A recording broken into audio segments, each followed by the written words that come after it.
is Raider Shop Talk.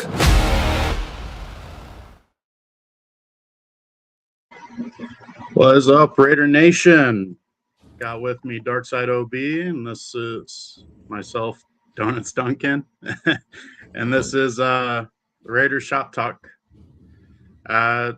Thinking of trying out something new, doing some weekend videos, just talking about the Raiders, events that happen throughout the week, all that.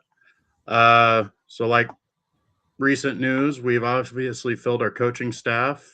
Kubiak himself came out and said that we're going to be switching to a primary 3-4 defense as the base. I also mentioned that he likes Ashton Genty, which who doesn't? The guy's a beast. Monster. And yeah. And he's also mentioning that he likes our offensive line, at least at the tackle position. So that's some interesting news too. Don't know if that actually holds weight yet, because he was still saying he's going through the film, so nothing's final. And then we also had the NFL scouting combine. So got to see all these upcoming rookies perform. Some people shocked. Some people did what we expected. Some people a little lacking. We'll talk about some of that stuff. But Darkside, you have any comments you want to make on the somewhat recent news and the combine also? Yeah, so it was a good pulling up my notes. It was a good little, it was a good week. I guess they call it Radio Row at the NFL Combine. Got some good sound bites. Heard from Fernando Mendoza, heard from John Spatek, heard from Clint Kubiak. Got some, like I said, some good insight. It gets you a little more excited for the new regime, right? It gets you excited for the 2026 season, even though I feel like John Spatek is a really good GM because he's not giving out any like keys to what he plans on doing, right? It was something that was said, it was something that happened, and it was like nobody thought that was going to happen. So for example, this ain't what I was thinking about, but like the Clint Kubiak situation, he kept bringing in talking to random coaches, and then after he would talk to them, that coach would get picked up by the Miami Dolphins or the Arizona Cardinals, when at the end of the day, he wasn't really even targeting them. He was targeting Clint Kubiak, right? He was just wanting them to think that, you know what I'm saying? So I like the game that he's playing as a GM. I feel like he's doing everything the right way. He's saying all the right things. He's not giving away any answers to the test. He's holding everything close to him. He probably told Mark Davis, "Hey, don't talk to the media because you haven't heard from Mark Davis." I think last year or 2 years ago, whenever McDaniels was the head coach and Ziegler, I think that's his name, was the GM. We heard from Mark Davis at the combine. So we haven't heard from Mark Davis since the press conference, and he didn't even talk then, really, except for like little side notes. So I like John Spatek. I know I don't want to keep rambling, but I like John Spatek. Clint seems like he's a straightforward, let's just talk football. And I should have recorded it, but if you watch Clint Kubiak interview, somebody said a joke, and it hurt for him to smile because it was like that wasn't even funny. Like, we were supposed to be talking about football. Yeah. Like, why are we in here laughing? Let's just get this over with so I can go back and finish my job. You know what I'm saying? So I like Kubiak. 100%. I think Kubiak is gonna be great. It may not be a great first year with him, but I definitely am filled with confidence for the future. 100%. And I don't know if you listen to Q Myers at all, but he's said it a few times. I think he's put it best, and it's Kubiak doesn't like talking when it comes to all this media stuff, but he loves talking ball. So anytime he gets an actual good football question, he kind of perks up. He can't help himself get excited about talking football, and I absolutely love that. Yeah. And then the other thing that I love that Kubiak brought up in his press conference, or it might have been an interview right after, but he mentioned how they need to teach players. He needs to bring in teachers Yeah. Guys that can teach our players how to play football their way. So that way they can set their culture, their tone, their system, how they need to play football. He And specifically said that about Dennison, the O-line coach. yeah, and Dennison's been around the NFL forever. And it's like some people don't like Dennison. I say I do because there's a reason why he stuck around the NFL for so long, and that's because he knows football. And having somebody like that taking charge of the offensive line gives me a lot of confidence compared to the Nepo baby we had in Brennan Carroll. That was absolute disaster. And it really put in question how bad is our offensive line really to me. Because when our offensive line was that terrible, when they were already bad the previous year with another terrible offensive line coach, and then when we put somebody with experience halfway through the season, and then all of a sudden they got better because it seemed like they finally had instruction. Was it Joe Philbin, right? Yeah, Philbin. Yep. Yeah. And like it just really, it's hard to pass any true judgment on our offensive line players when they clearly have not had that instruction or that teacher at the offensive line coaching position. So, yeah. That being said, Kubiak did mention that he actually likes our offensive line. He doesn't think they're as far off as we believe it to be.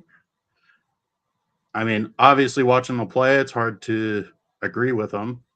But again, based off the point that we haven't had any real good teachers and as the offensive line coach, it's quite possible we do have some solid guys, hidden gems. Yeah. So he also did specifically mention that he liked the offensive tackles. So to me, that's early showings that Glaze may be our right tackle going into the season. But do you think Glaze has the have the like the foot speed to be a tackle in a zone scheme though? Personally, I don't. I mean, because that's his weakness right now is his feet. Like he's got slow feet, and pass blocking wise, he gets beat by speed rushers. Right. So it's not going to be too much difference when it comes to the zone run scheme because he's got to get up and go and get outside of people. So that way we can get to the outside with the running back. So it'll be interesting. But then again, like, is it coaching? Like with the lack of instruction, is he thinking too much and then not slowing his feet down? Yeah. Because, I mean, I know his rookie season was a lot better. But he also almost always had tight end help on his side, at least for a chip. Yeah.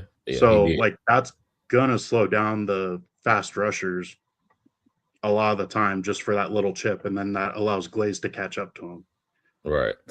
But the guy is strong as an ox, and he'll damn near knock anybody's block off if he gets to him. Yeah. So, I don't know. I mean, these coaches are in their positions for a reason. These coaches. These coaches. Not the last ones. But it's, I don't know. I'm just going to leave it up to them. I have hope for this coaching staff. So if Duncan had his choice, how would Duncan, like before the draft, before free agency, what would you do on the offensive line? Offensive line with the guys we have right now? With the guys that we have right now. And then once we get to the end, we can change it up. But as of right now, who would you start at what position? As of right now, the position or the guys we have, I think you would have to go Glaze at right tackle, Rogers right guard, JPJ center, and Meredith left guard, and Miller left tackle. Grant, he had 9 snaps during the regular season, so like huge question mark. But the guy's a really good athlete for an offensive tackle, and he does not stop driving his feet, at least on those 9 plays that we saw from him. So there is hope for Grant. So it would be an interesting option to move him to right tackle and Glaze to left guard. So those probably would be my 2 options: is JPJ center and Meredith left guard, or move Glaze to left guard and Grant to right tackle. Okay. Okay. I would say Colton Miller. I'm going left or right. I would say Colton Miller.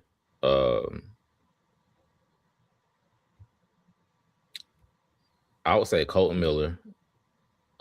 Jordan Meredith. No, Jordan Meredith. JPJ. What's his name? Rogers. Caleb Rogers, and Yep. then Grant. That's what I would do, because you have your athletic guys out there, and you have your strength guys out there too. I know Grant really doesn't have a lot of tape from last season, but looking at his feet, like the guys, he's athletic as hell, man. Like Yeah. the tape that you did watch against was it KC? He played I think he played the second half, and he had some good blocks versus Karlaftis and Mike Dana. Like he was reach blocking them. He was doing a lot of good things. He did get beat a couple times, but again, that's when you look at him compared to other guys on the O line, he just looks so much smaller than them. Like his frame is just smaller, but he has like a power forward build, not a center build. And I feel like if he had a good offseason, like with what's his name, Deuce Gruden and the nutritionist or whatever, like he can put some mass on. Yeah. Also, to add to when he got beat, he got beat usually because his pad height. A lot of the times, like he got tall, and then that's when he started getting beat. And then that's also when people were able to collapse the pocket on him in the run game. Okay. Like really close down the lanes because he ended up getting pushed into the middle. Defensively, let's stick offense still. Receivers, another kind of weakness on our offense. Yeah. Because again, we don't really know what we have. Yeah. That's why it's a weakness. It's like we can't go into the season saying, oh, we're solid at receiver, because we don't know. We could have great receivers and we have no idea. Yeah. I mean, obviously, I wouldn't actually say they're great because they probably would have made their way to the field if they were, but I'm just trying to say that we don't actually know. Right. I would say it's more of an unknown than a weakness. I like Trey Tucker. I feel like Trey Tucker he could produce. I feel like Trey Tucker could produce. I think Jack Besh is okay as like that big body guy. He's not as fast as I thought he was gonna be, like as quick as I thought he was gonna be. So yeah, but we mentioned this in the Discord. I feel like with you not knowing what you have, going out and getting like a Mike Evans is not gonna help. It'll help. What's the boy name? Thornton. It'll help him. Like he'll know what to do. He'll see it how it's supposed to be done at practice and like how to get off releases and all that stuff. But would it really help him develop without having a game? Because Mike Evans is gonna want to come in and catch at least 70 balls, right? Trey Tucker, like what are you gonna give Trey Tucker at that point? And then Brock Bowers is still your main guy. And then are you gonna throw the ball to Ashton Jeanty out the backfield? Like it's only one ball. It can't go to everybody. So I feel like you got to go with what you have. Maybe draft somebody on day 2, maybe, and try to develop them. But I like what we have, and being that we have Kubiak, I feel like he can squeeze every ounce of whatever it is out of the receiving core. Yeah. You bringing up Kubiak, since we're talking about the receivers, his system demands a lot of blocking from the receivers. Yeah. And that is something as a receiver, Besh really, really does well. Yeah, he thrives on that. That's the biggest reason why he was drafted so high, is because he's such a good blocker at that receiver position. So I think there's definitely going to be a more solidified role for Besh this year in Kubiak's system.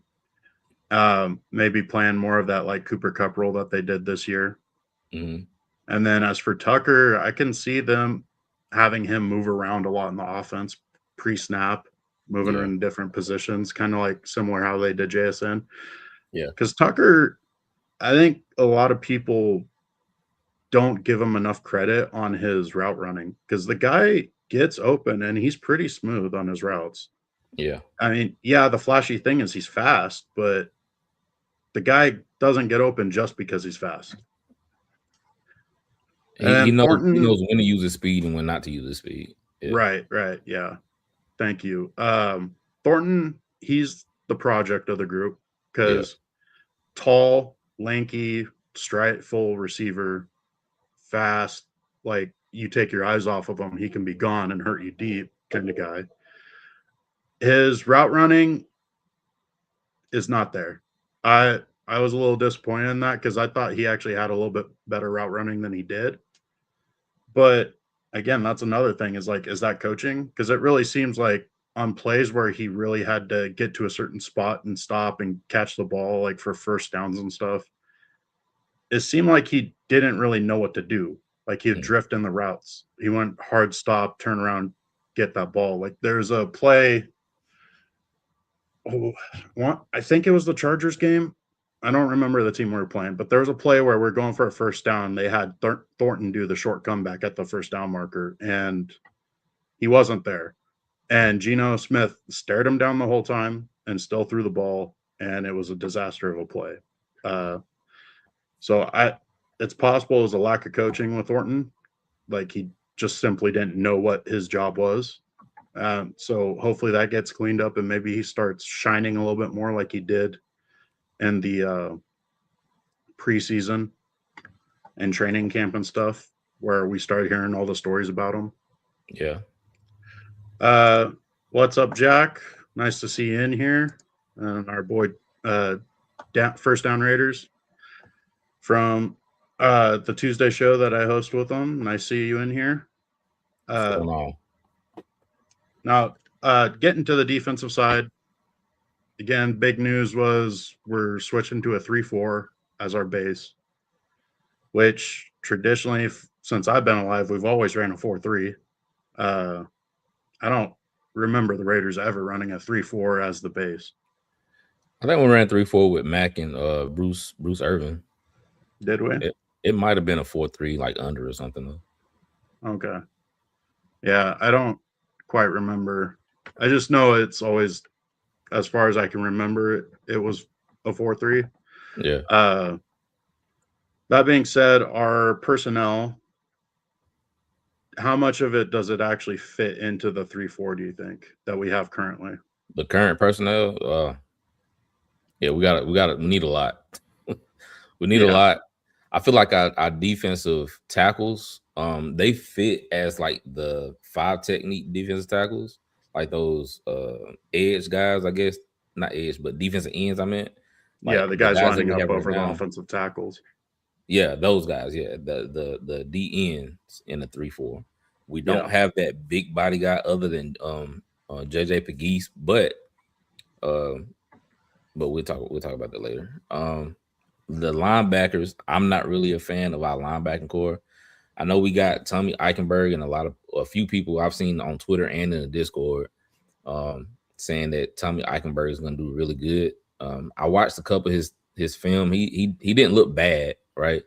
But I don't want somebody that doesn't look bad. I want somebody that's going to go and it's going to splash. You know what I'm saying? It's going to go out, especially at the linebacker position.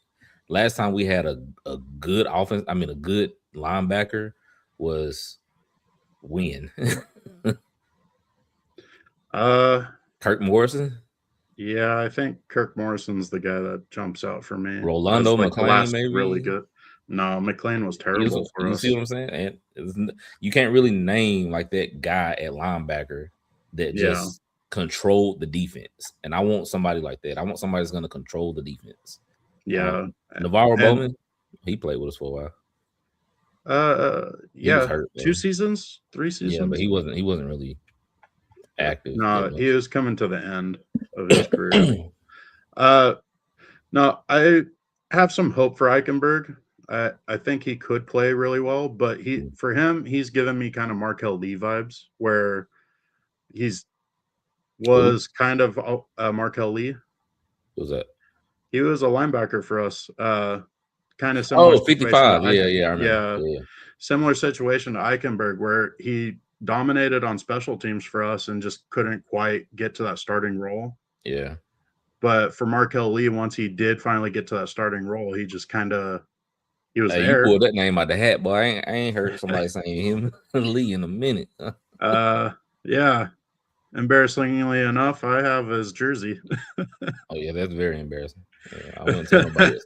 Dude, I had hope for Markel Lee. But again, but the reason why I'm pulling out his name is for Eichenberg is like he might end up being kind of a similar story where great on special teams when he has the opportunities to play during the games, he looks okay. And then once he gets to that starting role, like, is he able to take it over? Where Markel Lee wasn't able to. He was just there. Right. Like, he never really killed us in defense, but he never helped. Like, he was just there. He was just okay. And like you said, we don't want somebody who's not bad. We want somebody who's going to actually cause an effect in the game. Facts, yeah. A positive effect, yeah. Yeah. That's what I want. And then at the edge spots, obviously we got Max. It's been a lot of talk about Max. I don't really like going into details about that, but I feel like Max is going to be on the team next year. That's just my gut feeling. So Max on one side. Go ahead. For this video, let's just say Max is a Raider 2026 for sure, 100%. Okay. Like, his contract's there. He hasn't been traded yet. He's on the team. Max's role on the team now. Yeah. I feel like he's gonna eat. You know what I'm saying? He's gonna do really good in his 3-4 because he has another athletic guy beside him that's gonna be able to rush the passer. Because what's his name?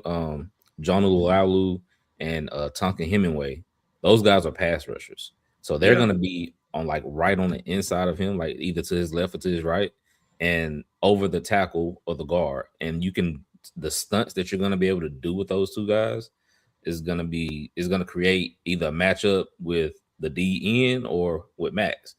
So somebody's gonna eat. I feel like our sack total is gonna go up a lot. Our sack total is gonna go up drastically. Yeah, going to a 3-4 for Max is huge in the sense that he's not going to get double teamed a lot because now they're going to have to reach out to him with the tackle because they're not going to want to leave a tight end on him. Right. So it's pretty much going to be a timing game. Is can Max beat the tight end before the offensive tackle gets to him on just a base rush? And then if the offense guesses wrong on their blocking and Max stunts to the inside, well, now he's got open room to make a move on a guard and get to the quarterback even faster. So it's a very, very good system for Max when it comes to rushing. The other edge linebacker, I think could surprise a lot of fans is Snowden. I think the 3-4 system fits him a lot to be the guy with his stand-up edge rusher. And he's very athletic. He moves pretty well in space. Yeah, he's an athletic guy. 6'7", 6'6". Is he that big? Yeah, I have no idea. He's tall as crap. He's like 6'6", 6'7". But he moves so well. Like, he's very fluid. I think moving to that 3-4 really helps him a lot. Yeah. And I would not be surprised if they go into the season not drafting another edge person and having Snowden be that other guy. Possibly re-signing Kuntz, because that also helps Kuntz too, because he's an undersized edge rusher. I still think they draft the guy. I would like to. I mean, I always want to put more offensive and defensive linemen into that roster and really shore up the trenches. But I wouldn't be surprised if they go into the season with Snowden and Kuntz again. Yeah. Another guy that's going to help is Tyree. Tyree gets it's a not a double-edged sword, but it's like it's a hot topic when it's gonna come to Tyree, because if he gets traded, which I don't think he gets traded, but if he does get traded, it says a lot of what Rob Leonard thinks of him. Like if Rob Leonard goes to Kubiak and Spatek, like, I've been trying to get rid of this guy for however long since I didn't even want to draft this guy, and I've been working with him for 3 years now. He's not developing at all. Let's see what we can get for him. That's going to say a lot. I mean, we're not going to hear that part, but that's what, if they do trade him, that's what I'm going to automatically think. Like, Rob Leonard doesn't think this guy is worth anything, right? But if he stays on the team, if you don't hear any kind of trade rumors about him, then him being again on that defensive end spot, I feel like that's going to benefit him too, because now he doesn't have to worry about setting the edge. He doesn't have to worry about going against a tackle. Now you got to worry about going against a less athletic guard, right? Against versus some teams, not all teams. And I feel like that's what he does best. Like he's gonna plug his spot in the run. He can probably win a little better. He's tall at 6'6", so he's gonna utilize his bull rush a little bit more, right, and his getting the pass lanes and stuff like that. So yeah, I feel like he's gonna do good. I do agree. I think the 3-4 helps him a lot more too, being in that 5 technique. Yeah. I could see him possibly being the same side as Crosby too. Yeah, having them comboing. That'd be they showed it a little bit in this off season or this last season. They showed the 3-4 a little bit where they'd have Max line up, hand off the ground, and Tyree on the same side, and they tried doing a bunch of different combos that way. It was a little weird. I just think they weren't used to it yet. Yeah. So having a full off season actually dedicated into going into it, like it might look a lot different. DT Raiders 64. The 3-4 defense was a staple for the Raiders during their 1970 and 80 seasons. So throughout the 70s and 80s. Yeah, they had a lot of talented linebackers and edge guys during those times. That's when I had Matt Millen and all that. Yeah, I think Millen, Howie Long, who was his opposite edge partner. Guy should be in the Hall of Fame. I can't remember his name right now, but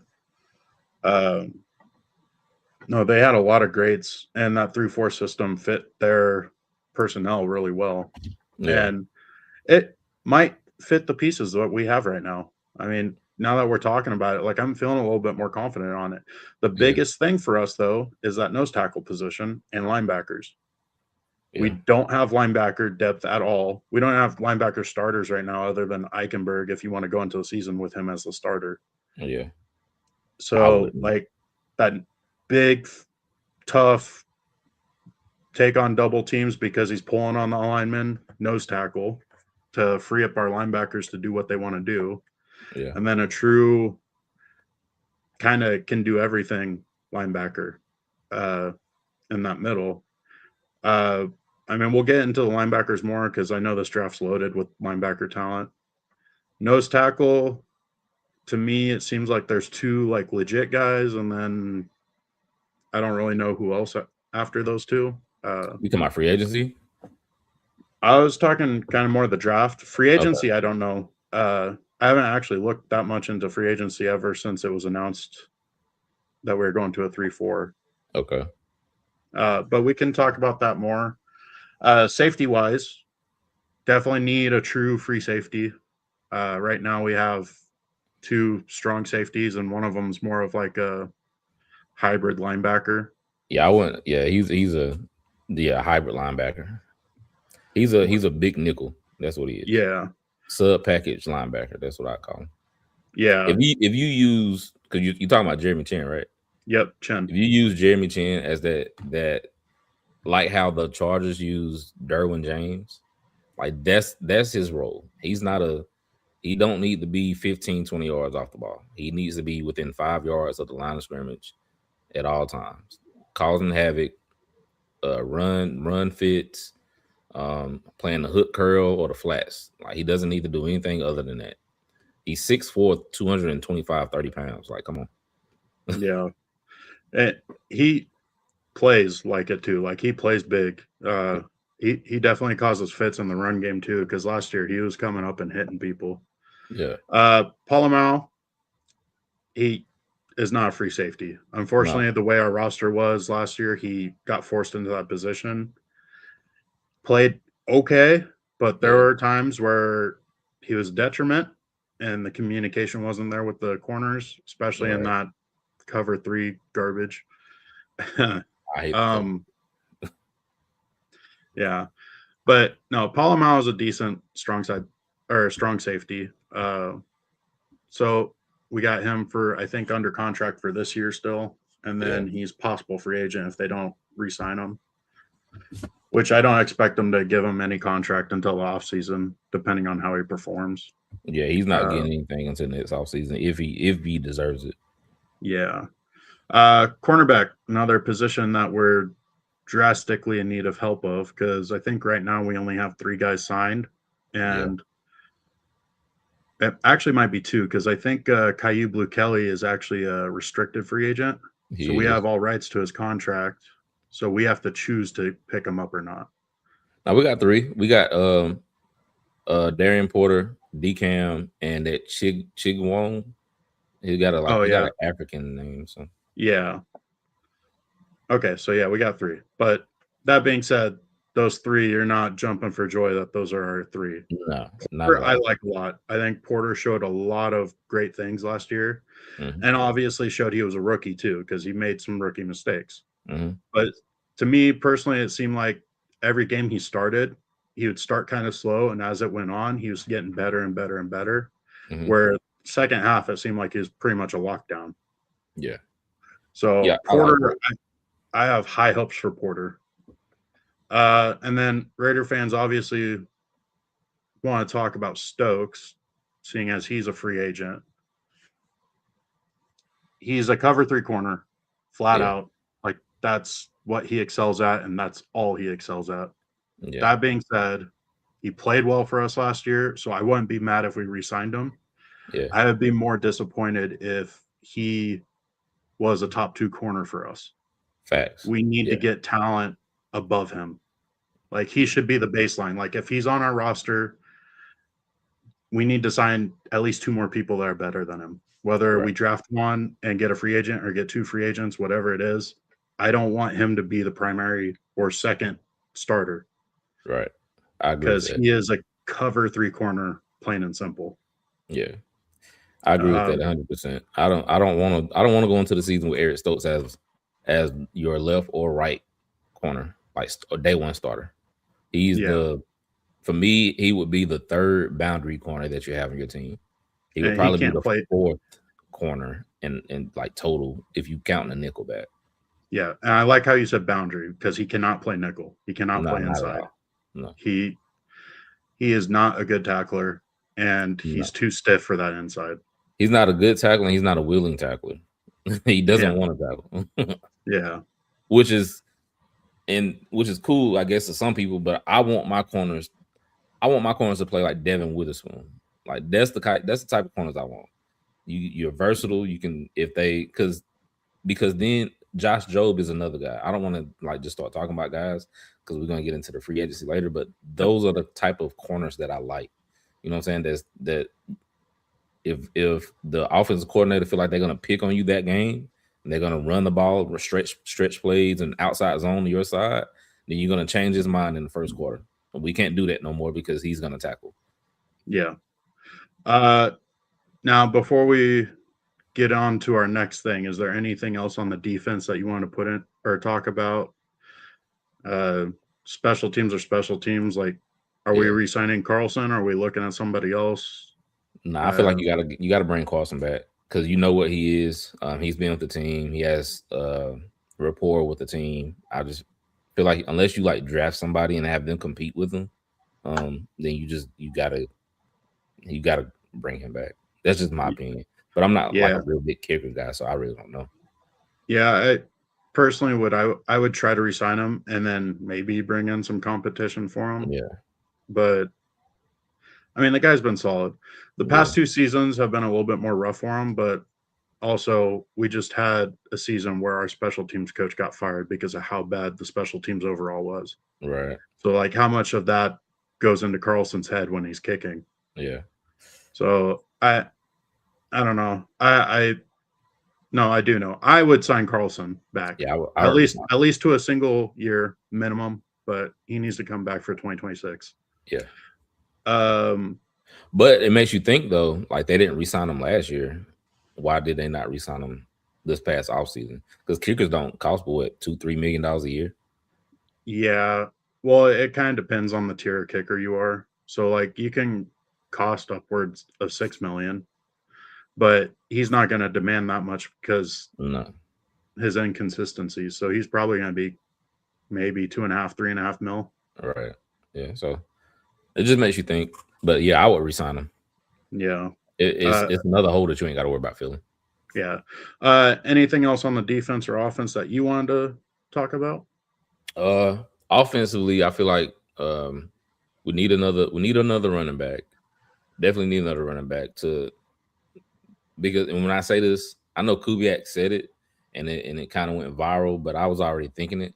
You don't want Genty to be your sole guy. This is not the 90s, right? This is not the 90s. This is 2026. You know what I'm saying? So he's still gonna be your primary guy, but during those late October, November months, you want somebody that's gonna take the load, take the hits from him. You know what I'm saying? Especially if, you know what I'm saying, he gets banged up, he like tweaks an ankle or something. Hope he don't, but you want somebody that's reliable, that's gonna come in and you can depend on. Not saying that Genty's not gonna again be the workhorse, be the main guy. He would still be the 60% guy. Then you just get two other guys that carries the 40%, whether that's Trey Tucker on speed sweeps or jet sweeps or whatever you want to call it, and then you get another guy in free agency and the draft. But you need another running back that you can depend on. Yeah, I completely agree with that. And from the sounds of Kubiak, because at the end of what he was talking about when it came to spelling Genty is, it's probably going to be more than one guy that's going to spell him. So they may have a few role players behind them. And I agree with that 100%. That is great coaching. That's great team building. That's great coaching. I don't disagree with it at all. Then another thing on the injury side of it is, like, let's say Genty has to sit out a game or two or a few, just for whatever freak accident, if it happens. Right. I don't want to speak it into existence, but we don't want our entire offense to fall apart because we were solely relying on Genty. Facts. You don't want to have to rely on what's that Zamir White to come in for 2 games.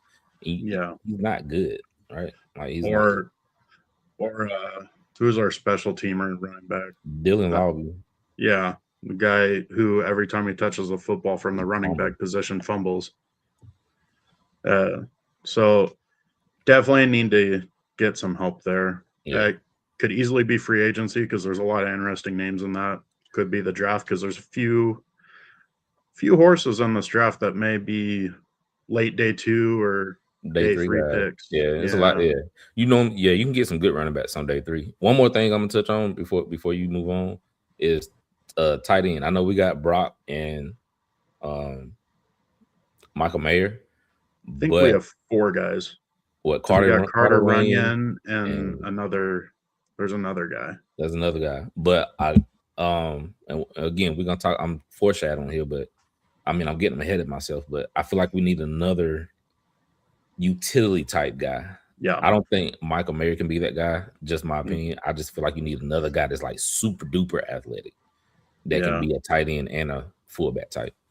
Yeah, I mean Bowers did that, but in college, but you don't want him as your star going into the backfield as a fullback type because that's just asking for him to get a concussion or something like that. Right. And we seen last year when he's not 100%, it's really big hit because he's that special of a talent. Right. It messes up the whole team, not just the offense, but the whole team. Yeah. And Mayer, I think, is a great tight end, but he's a traditional tight end. He's the guy who's true hybrid of that blocking tight end / can go out and catch, kind of like a Witten.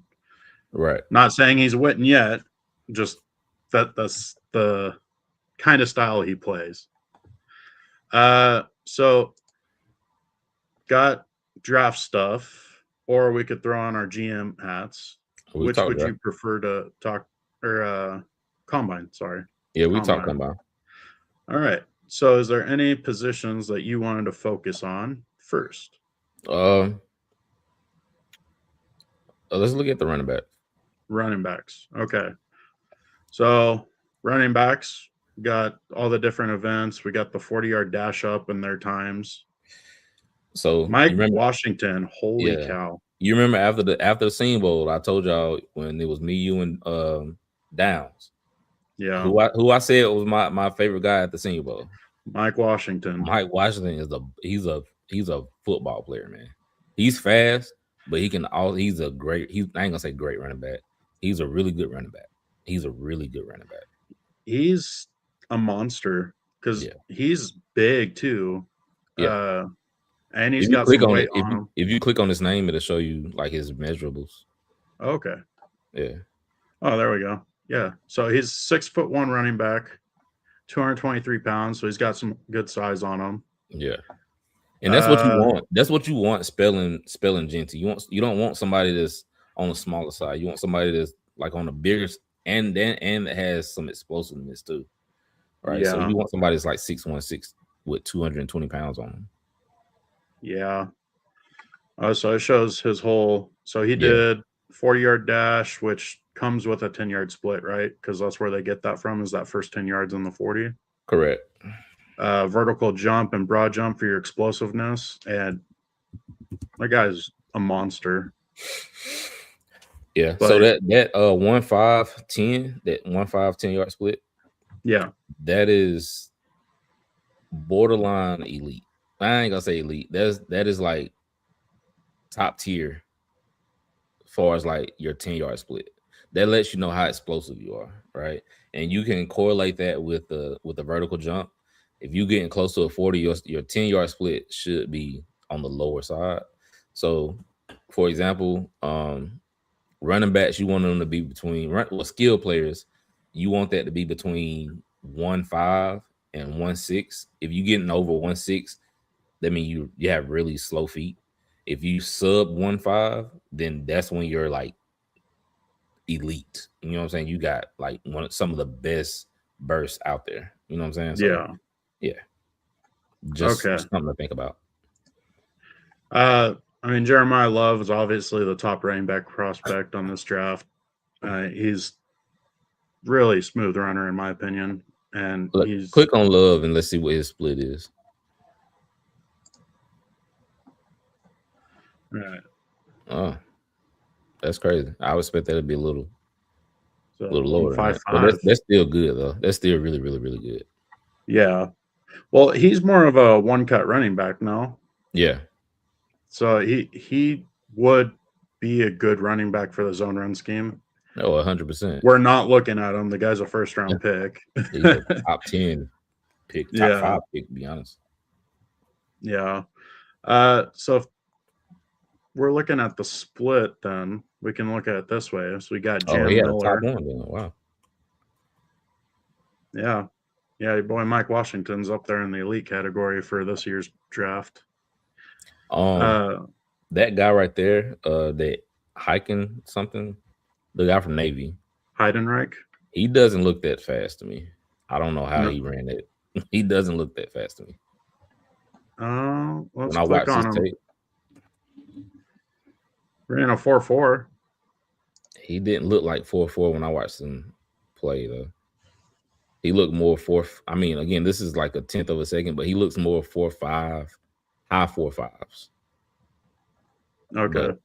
So you're saying he plays slower. Now, is that a product of the Navy offense? Do they still run that triple option stuff? Yeah, they still do that. So is that a product of that system? I don't know. I don't know. When it comes to the 40, I don't really put too much weight into the 40. Like, you got to run good, obviously, but if you look slow on film and then you run fast at the 40, that just means you had a really good trainer, letting you know how to get out, how to hold your hands, like stuff like that. That just lets me know that. Well, can that also let you know that he can be trained to be better, or no? Because that's just they're specifically doing training for that specific event, right? So I put it in Discord too. You can learn how to cheat the start. So you can't roll into it because that guy that watches, he really watches it like a hawk. But once you can cheat it a little bit. You know what I'm saying? If you watch Brendan Thompson, he cheated his second time.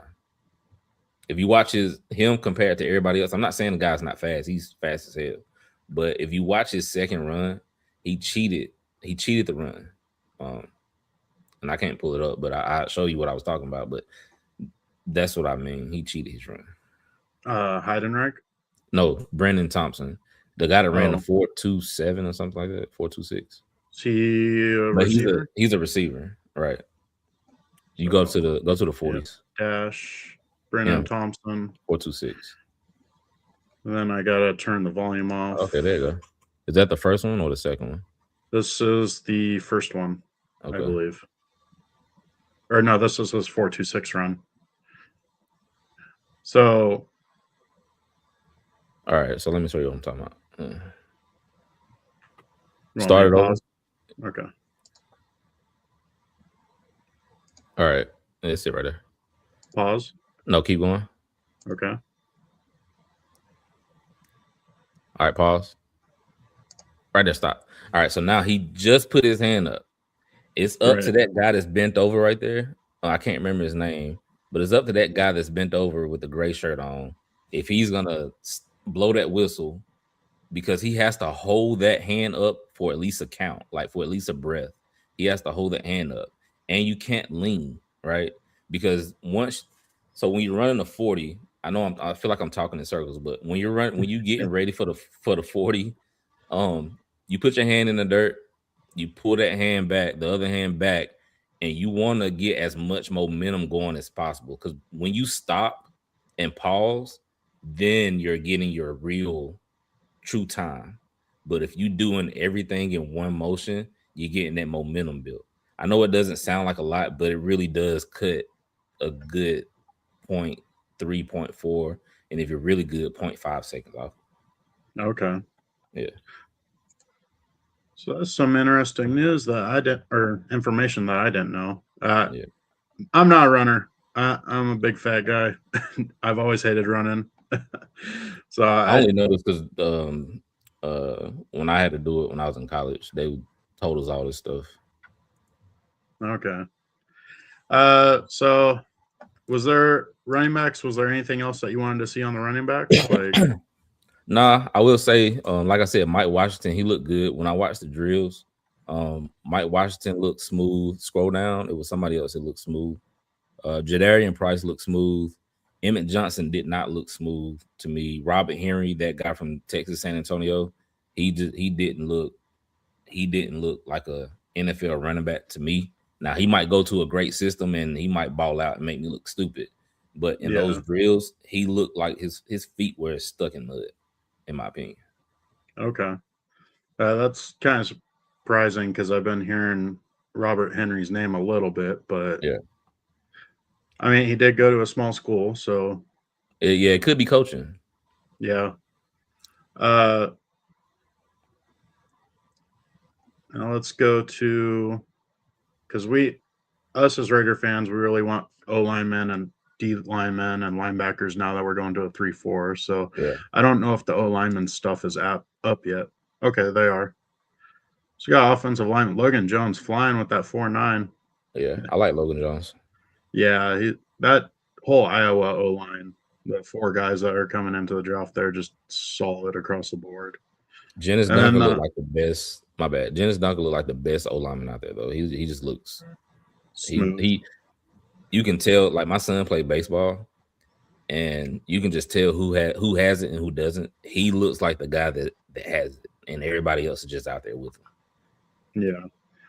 And running a 5.18. I mean, the 40 time doesn't really matter. Yeah, I don't really care about his 40. Probably vertical. Nah, go That's to explosiveness. No, go to look and see who did a 3-cone and a short shuttle. 3-cone. Yeah. Oh yeah. Fano. That guy can move. He definitely looks like a zone blocking tackle for sure. And he plays right tackle, so yeah. But he's also going to be top 10 pick probably. Well, they saying he's going to drop now because he's small and he got short arms. Really? Yeah. I mean, maybe that's a name for us to look out for then. But also, that's outside the first round though. That's what they just talking about. I hate when people like change all their narratives just because of the combine. Okay. Kalen Rutledge, I know he's been a name that we've been talking about on the Discord. So on these 3-cone drills, what would you say is like a good time, great time, bad time? Is that 3-cone or short shuttle? This is 3-cone. 3-cone O lineman. I would say 7.5-ish. 7.5-ish is good. Okay. 7.5. I would say between 7.2 and 7.7 is what you're wanting to be in between. Once you get over that, that's when you don't really have that good feet. You know what I'm saying? For an O lineman. Yeah. And if you're sub 7.5, then you're probably under 290 pounds. Cage Casey, that Boise State offensive tackle, blocked for Genty. Yeah. Is coming in with an 8-second 3-cone drill. That's not good for him. No. But Sam Hecht, I know his name's been popping up a lot lately. He's 7.75. Yeah. Brian Parker was a guy I was high on early, like while the season was still going on. He's out of Duke. He ran a 7.66. Yeah, you're gonna see the centers and stuff. The centers and the really, really athletic tackles, they're gonna hit that 7.5 and low. Your big 6'8" tackles probably not gonna hit that. Okay.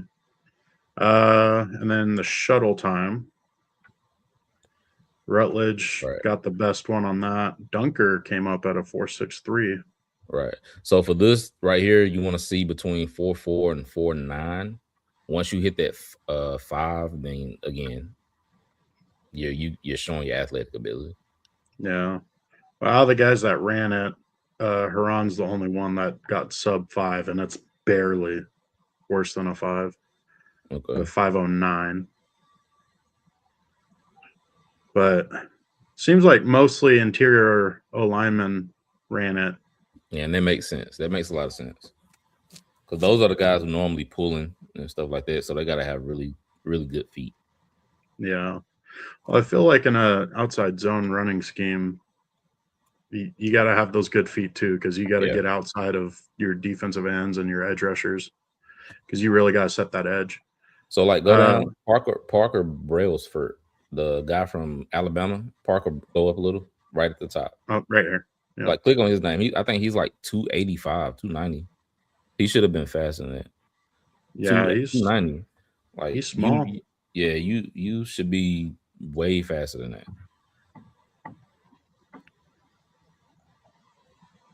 He should have been at the top of everything when it comes to the footwork drills.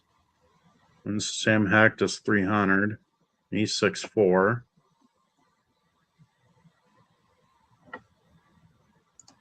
Then who's Logan Jones, Iowa? I like Logan Jones. He's another 300, 6'3". I feel like that's a perfect build for a center in a zone scheme. 6'3", 300 pounds. Probably add on probably like 7 more pounds. Yeah. So Hecht's in that same range. He's just 1 inch taller. Is there any other centers that you'd be interested in? Nah, I like Logan Jones. I like Sam Hecht. Another guy that I like is Matt Gorbin. I don't think he was there today. He played for Michigan State. Michigan or Michigan State. He was at center. He's pretty solid. Okay. But yeah, Dunker was the guy that you said looked the smoothest out of everybody. Yeah, he just looks different. And he was at the Senior Bowl too, right? Yep. Dominant. He looked different there too. Yeah. 6'5", 320, 33.5-inch arms. For offensive tackles, what's a good arm length? Oh, 33, right? Yeah. His was 33.5, yeah.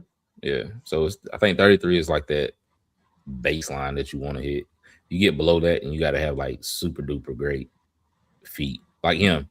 He's under 33, so his footwork has to be impeccable. He got real small hands too. A lot of people don't look at the hand size for the offensive lineman and defensive lineman, but you want to have really big hands so you can grab.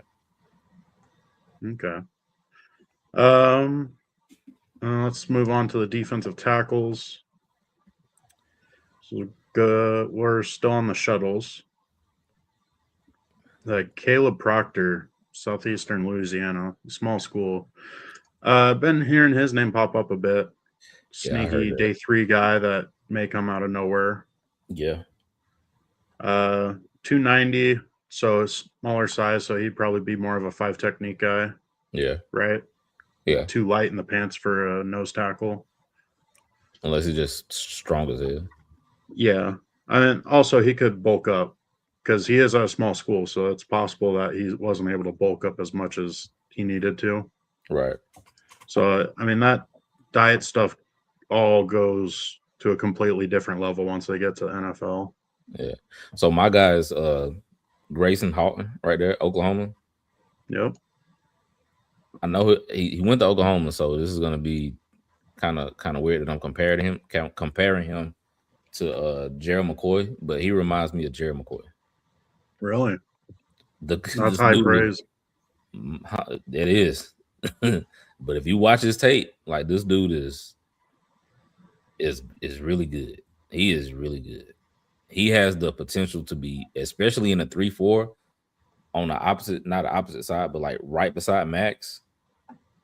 I feel like he's a better version of Jonah Lualu.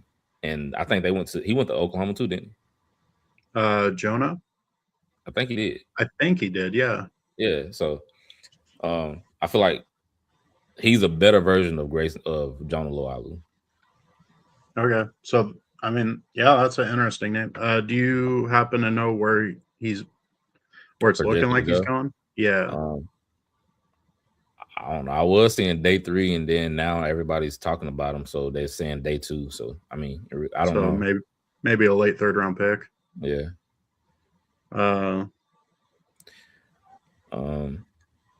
Nick Barrett right there from South Carolina. He's a pretty big guy. I watched his tape at South Carolina a little bit, like during the season. I didn't watch any after. He looks like he's a big guy, like a lighter, a cheaper version of Lee Hunter. That's what he puts you in the mind of. Okay. I mean, it's a decent bit lighter than Lee Hunter, right? Because isn't Hunter coming in at like 330? I think so. I can't remember off the top of my head, but that's who he reminds me of when I watch him play live. Like just a cheaper version of Lee Hunter. Not so football savvy version, I should say. 3 cone. I know some choose to do the 3 cone and not the other, and vice versa. That's crazy. Devin Eastern is he from Minnesota? Is it Minnesota? Yeah, Minnesota. Yeah. He's a big guy, 6'6". I thought it was 6'6". I thought it was 6'6", 330. But I watched his tape and he flashed a little bit. Yeah, he only did the vertical, broad, and 3 cone. Yeah. And these guys don't need to run the 40. They really don't. Because all the guys that are listed as D tackles are like true D tackles. They're not like Caleb Banks. Yeah. No. This for the broad jump. He jumped 9 feet 6 inches and a 32-inch vertical. That's pretty good. Yeah. 6'6", 327, 35-inch arms.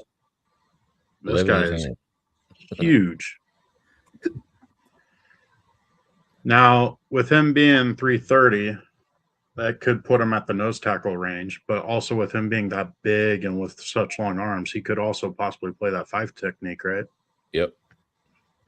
So that kind of allows him to do different things and move him around, which sometimes defenses like that. Instead of having a set position, being able to move them in different packages and different calls. Yeah. Oh, and another guy that I was high on during the season is Zane Durant.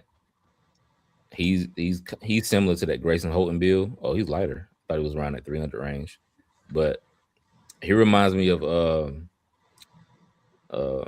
what's the guy from Cincinnati? He was real good. He's in the NFL now, or no? He used to be in Cincinnati. He was dominant, but I can't think of his name. But that's who he reminds me of. The dude that was in Cincinnati. I can't think of his name. He's just an athletic. He's an athletic guy. Okay. He's super athletic. Yeah. Yeah. Go to the linebackers. Linebackers. Any specific drill? Go to the short shuttle. Shuttle. Yeah. My guy. I knew it. I'm trying to tell you, man, Jack Kelly is a monster, man. Yeah. I think just because this linebacker class is so stacked, it's hard to talk about everybody. And then he's 6'2", 240. Like that's a great build. For a 3-4. Yeah. Even a 3-4 like inside Mike backer, that's still a good side. That's what you want. But I will use him as an edge. I will use him on the edge. Yeah. I will use him as a pass rusher. Got some quickness to him. 7-1-2 3-cone drill. Got a 10-foot 5-inch broad jump, 37-inch vertical. That's stupid. Yeah. And Jacob Rodriguez, everybody's favorite right now. Yeah. 6'1", 231. 38.5-inch vert. 10-1 broad. 6'9" cone drill. He can fly. Yeah. He's getting that split was pretty good too. Everybody likes Sonny Styles. Jake Golday is our guy. Yeah. Golday is one that we consistently go back to talking up. Yeah, 6'5", 240. This is a great size. Yeah. I think he would definitely fit as that outside linebacker really well. As a guy who can rush, he can cover. Like he does, he's kind of a jack of all trades guy. Yeah. Where he can do everything. So he can consistently be on the field and he's not going to be a liability. Right. But see, the thing is with the thing with defense, man, is you want everybody to be on the same page. You want some superstars, but you don't want weak links on your defense. Like that's really the big thing about building a good defense is having as limit as small amount as weak links as you possibly can. And right now the Raiders had one at corner, at safety, at linebacker. We had it at D tackle. So we had weak links at every level of the defense. Yeah. So you can get away with maybe one or two, like you can hide them, but you can't have it at every position. Yeah. It just becomes too easy for teams to pick apart your defense when you have holes everywhere. I'm going to hit up the chat real quick because while I was looking at that other page, it built up. Got I'm Not Buendoza. What is up? Jason Down saying Heck played well at the Senior Bowl. Yes, he did. Yeah. Heck seems to be getting more and more traction for Raider fans. I think a lot of Raider fans are starting to realize JPJ may end up being that guard. I'm fine with him playing either one. I just want somebody decent behind him because you can't rely on his health. And Jason and Bueno going back and forth in the chat. I'm going to leave it there. But getting back to these linebackers, I mean, Sonny Styles, you got to give him his flowers for this whole combine because he stole the show. Gosh dang, dude. Like, what a freak athlete. 6'5", 244, ran a 4.46 with a 1.56 split. And, like, I think his vertical jump was even more impressive. That guy got air for such a huge dude. Yeah. Like, that is insane. But you can tell he's a DB that turned into a linebacker. Yeah. You can his numbers are DB numbers, but at 6'5", 240 to keep that athleticism is crazy. Yeah. Well, and then he also has a brother who plays safety, which I just found out about this week. Yeah. Projected to probably be a 7th round pick, maybe even a UDFA, but his brother tested really well at the combine too. So it's just a freak athlete family. Yeah, I thought his brother went back to school. I didn't know he came out. Yeah. No, but Sonny Styles is absolutely ridiculous in his performance. Torian York, he was another guy that you liked, right? At linebacker. Yeah. Yeah, he was okay. He didn't really look good in the drills though. He only did 3. He had 25 reps on the bench, which is pretty good for linebackers. Yeah, he got short arms though. Oh, That's yeah. what it is. When Not I a say lot of oxygen. when I say drills, I mean like the on-field drills, not the time stuff. Oh, okay. Yeah, so like them doing position drills. That's what I was talking about. Yeah. Kyle Lewis. He looked like a safety with the linebackers when I was watching him. Did he? He's just flying. Yeah, he just looked like a different athlete compared to everybody else. Yeah, and he's only 6 foot 220, so definitely a little bit smaller. But I mean, that's not always bad in today's NFL because today's NFL, the linebackers have to fly around. Yeah, it's not like the old school. You need to have Right. big linebackers to really take on those offensive linemen and shed those blocks. right. They got to be able to do a little of everything nowadays. Yeah. Any other position groups? Nah, because really the linebackers had the edge guys too. You can go to D ends, but I don't think it's really gonna matter much. Wow, Trey Moore the only one that did it, should have. See, a lot of people didn't even do this stuff. Yeah, that's interesting. Barbell Reese. Yeah, he had a great performance too. Yeah. 6'4", 240. Oh, he only did the 40-yard dash. Yeah, he didn't do nothing else. Yeah, that's interesting. I think I saw him doing the position drills, but he didn't do anything else. So the two guys that's on the screen at the bottom, DDS and Jayshon Barham, I like those two guys. Okay. Barham, 6'3.5", 240. And when I say I like him as is this the defensive ends? Yeah, said Okay, he's. I like him as like an outside linebacker in the 3-4. Okay. Because he played, I think he's a 3-year starter at Michigan, and he played some middle linebacker, and he played some rush end last year. Like they moved him to rush end. So that's what I was saying about Jack Kelly. Jack Kelly played off-ball linebacker, so he knows how to move in space. You know what I'm saying? Yeah. And that's what you want for you. And he can rush. He's really good at rushing a passer. Jack Kelly is. He's damn good at rushing a passer. And that's what you want in the edge guy. Somebody that can rush the passer and is not a liability when you tell them to drop to the flats or drop to the curl. Yeah. Also, DDS was the guy you mentioned too. 6'6", 256 pounds, 33.5-inch arms. Stupid athlete. Yeah. Stupid athlete. Just barely shy of a 11-foot broad jump. Yeah. Barely shy of a 40-inch vert. Like that's another guy who you would want on the. He didn't really drop in space though at Penn State. No. Penn State runs more of a 4-3, don't they? Yeah, he was just a pure. I think he played some D tackle and some D end. Yeah. Well, with his size in college, he can go inside. Yeah. And I seen a lot of people talking about this George Gums guy. I watched his tape and he didn't really stand out. He looks good in shorts, but as a football player, he didn't really look good. Yeah, well, it's also kind of hard to stand out when you have Sapp and Banks. Yeah, but Tyreek Sapp didn't look good either. I'm not really a fan of Tyreek Sapp. Yeah, he's been consistently falling in mock drafts.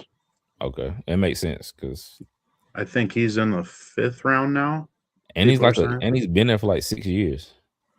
I feel like he's been there since like COVID. Yeah, that's crazy. Kind of surprising he's not. Was it his uncle is or is it his dad is Warren Sapp? I think it's his uncle. Okay, it's kind of crazy that he didn't go to Colorado with him. Yeah, I think because I'm a Miami fan, so I think the only reason why his name stuck out is because he was supposed to go to Miami, and then he ended up choosing Florida, which is like a big no. Yeah. Iowa guy, 6'6", 258, 32 and a quarter inch arms. Mhm. I don't know what it is, but the Iowa guys always seem like they stick around on teams because they're properly coached. Right. Yeah. So I watched Llewellyn at the Senior Bowl. He looked pretty good at the Senior Bowl too. Okay. He just looked solid. You know what I'm saying? Like you said, coached very well, knew what to do, knew how to do it, knew when to do it. Definitely could be a special teams and a depth guy. Yeah. Okay, so we'll get out of this combine stuff and we'll put on our Okay. GM hats. All So right. we got this website called Stick to the Model. It allows you to take over a team and kind of simulate the whole offseason as far as it goes with your roster. So first part here, we got our cap management. So this is where we're going to be making our roster cuts. I think it's safe to say Geno Smith will get cut. It's not impossible he gets traded, but very, very unlikely. Because it seems like when it comes to quarterbacks, teams would rather see a guy get cut and then they'll pick him up for cheaper. So that way the team that cut him still has to pay him. Yeah. I'm gonna say this before you start talking about. I wouldn't be surprised if I'm just gonna throw this out there. I wouldn't be surprised if the Minnesota Vikings trade for Geno Smith and they do like a pick swap. Like we give them a 6th round and they give us a 7th round pick. Or we got to eat some of his money or something like that, just so they can have a starter. Okay. Just throwing it out there, but pretty sure he's gonna get cut. That would be, I mean, personally for me, that would be ideal. I'm okay with pick swapping for a later pick just to get Geno off our roster. Yeah. I mean, that frees up more money for us to spend. That would be great. I still think it'd be more likely Geno gets cut. Because I know there's also a lot of talk about Derek Carr coming out of retirement and ending up getting traded to the Vikings. Mm. So it's really good. It's really what the Vikings want at this point. Yeah, and then there's also the possibility of Kirk Cousins also. Yeah, because he had his best football with the Vikings jersey on with their current head coach, and he already has thrown to Jefferson. So I think that's also a possibility. But they have a new GM. Who do you know? Because they fired Kwesi. I do not know. I don't know who their GM is. So yeah, okay. Jason came in and asked, have we covered edge rushers yet? We will again. We were just kind of going over a little bit of the combine numbers. I mean, personally, me, I'm not a huge combine guy because those numbers are nice and all, but ultimately what matters is the game film. Yeah. And sometimes it's nice to know somebody's a little bit more athletic than what you thought, but I don't think it has a huge factor. The combine, the biggest thing is the interviews that they do that we don't get any information on. But yeah, we'll be going over the edge rushers again once we get to it. So you safe with just cutting Geno, or do you want to do a trade? Yeah, okay. So we're just gonna cut him. Saves us $8 million. And then personally, me, I would cut Kappa. You gotta cut Kappa. Saves us $5 million. It'll be funny if they don't cut Cap in real life. That's gonna be hilarious. Yeah. Like I understand keeping Kappa just because of our whole guard situation.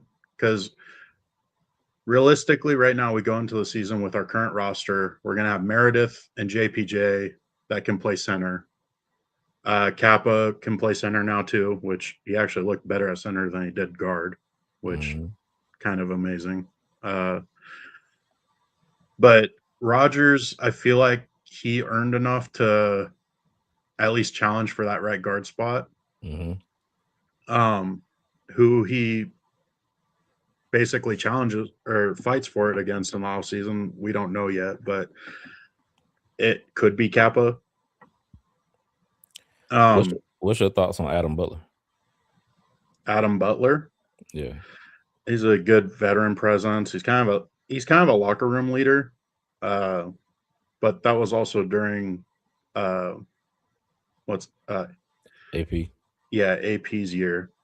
Because Adam Butler was mostly quiet this year. I know he had a few interviews in the locker rooms after games, but it wasn't very much, and it was more of him just being upset at the offense than anything else.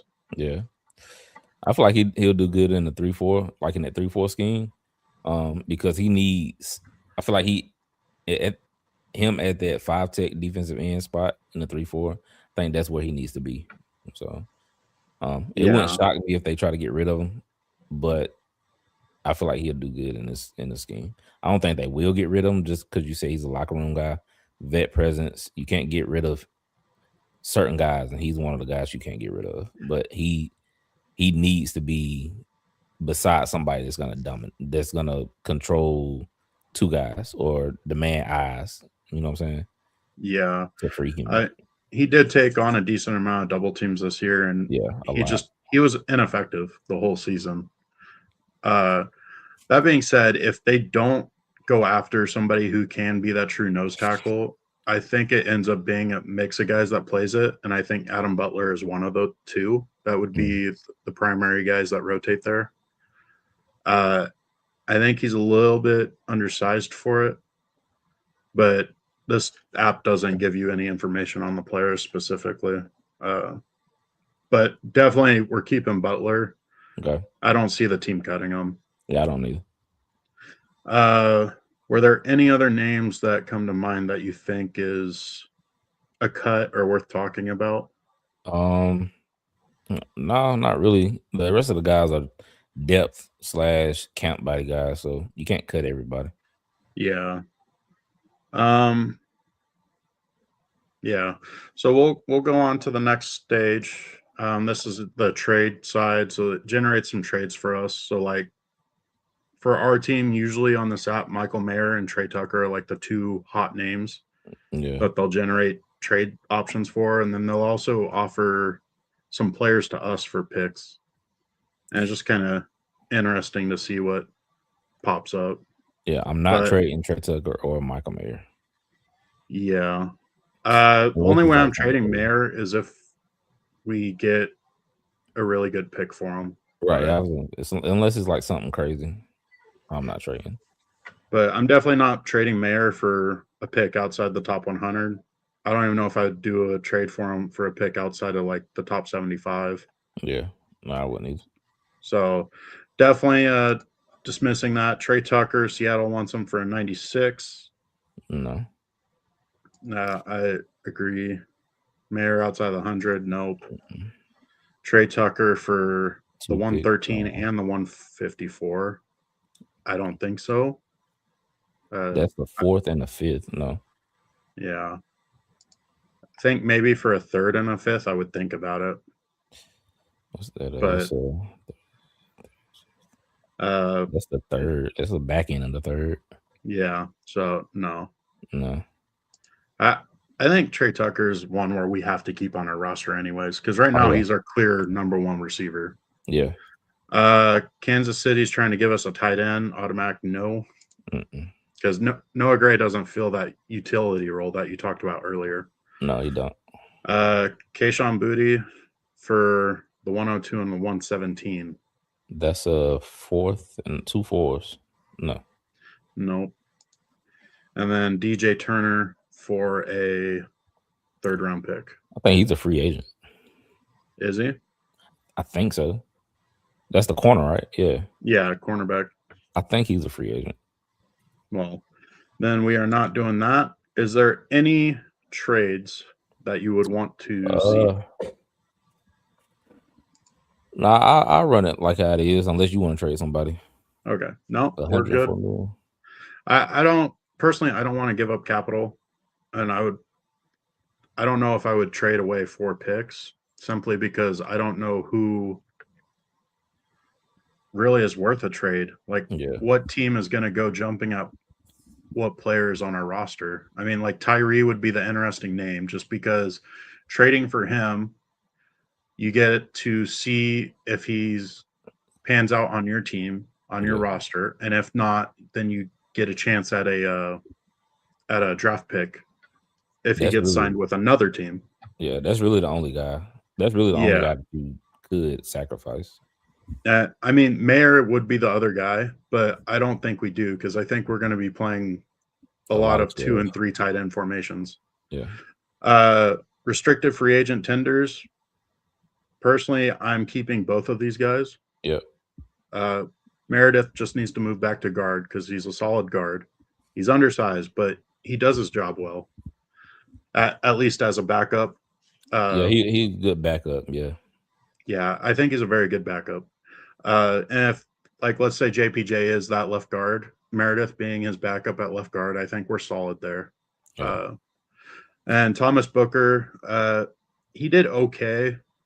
I mean, he did okay.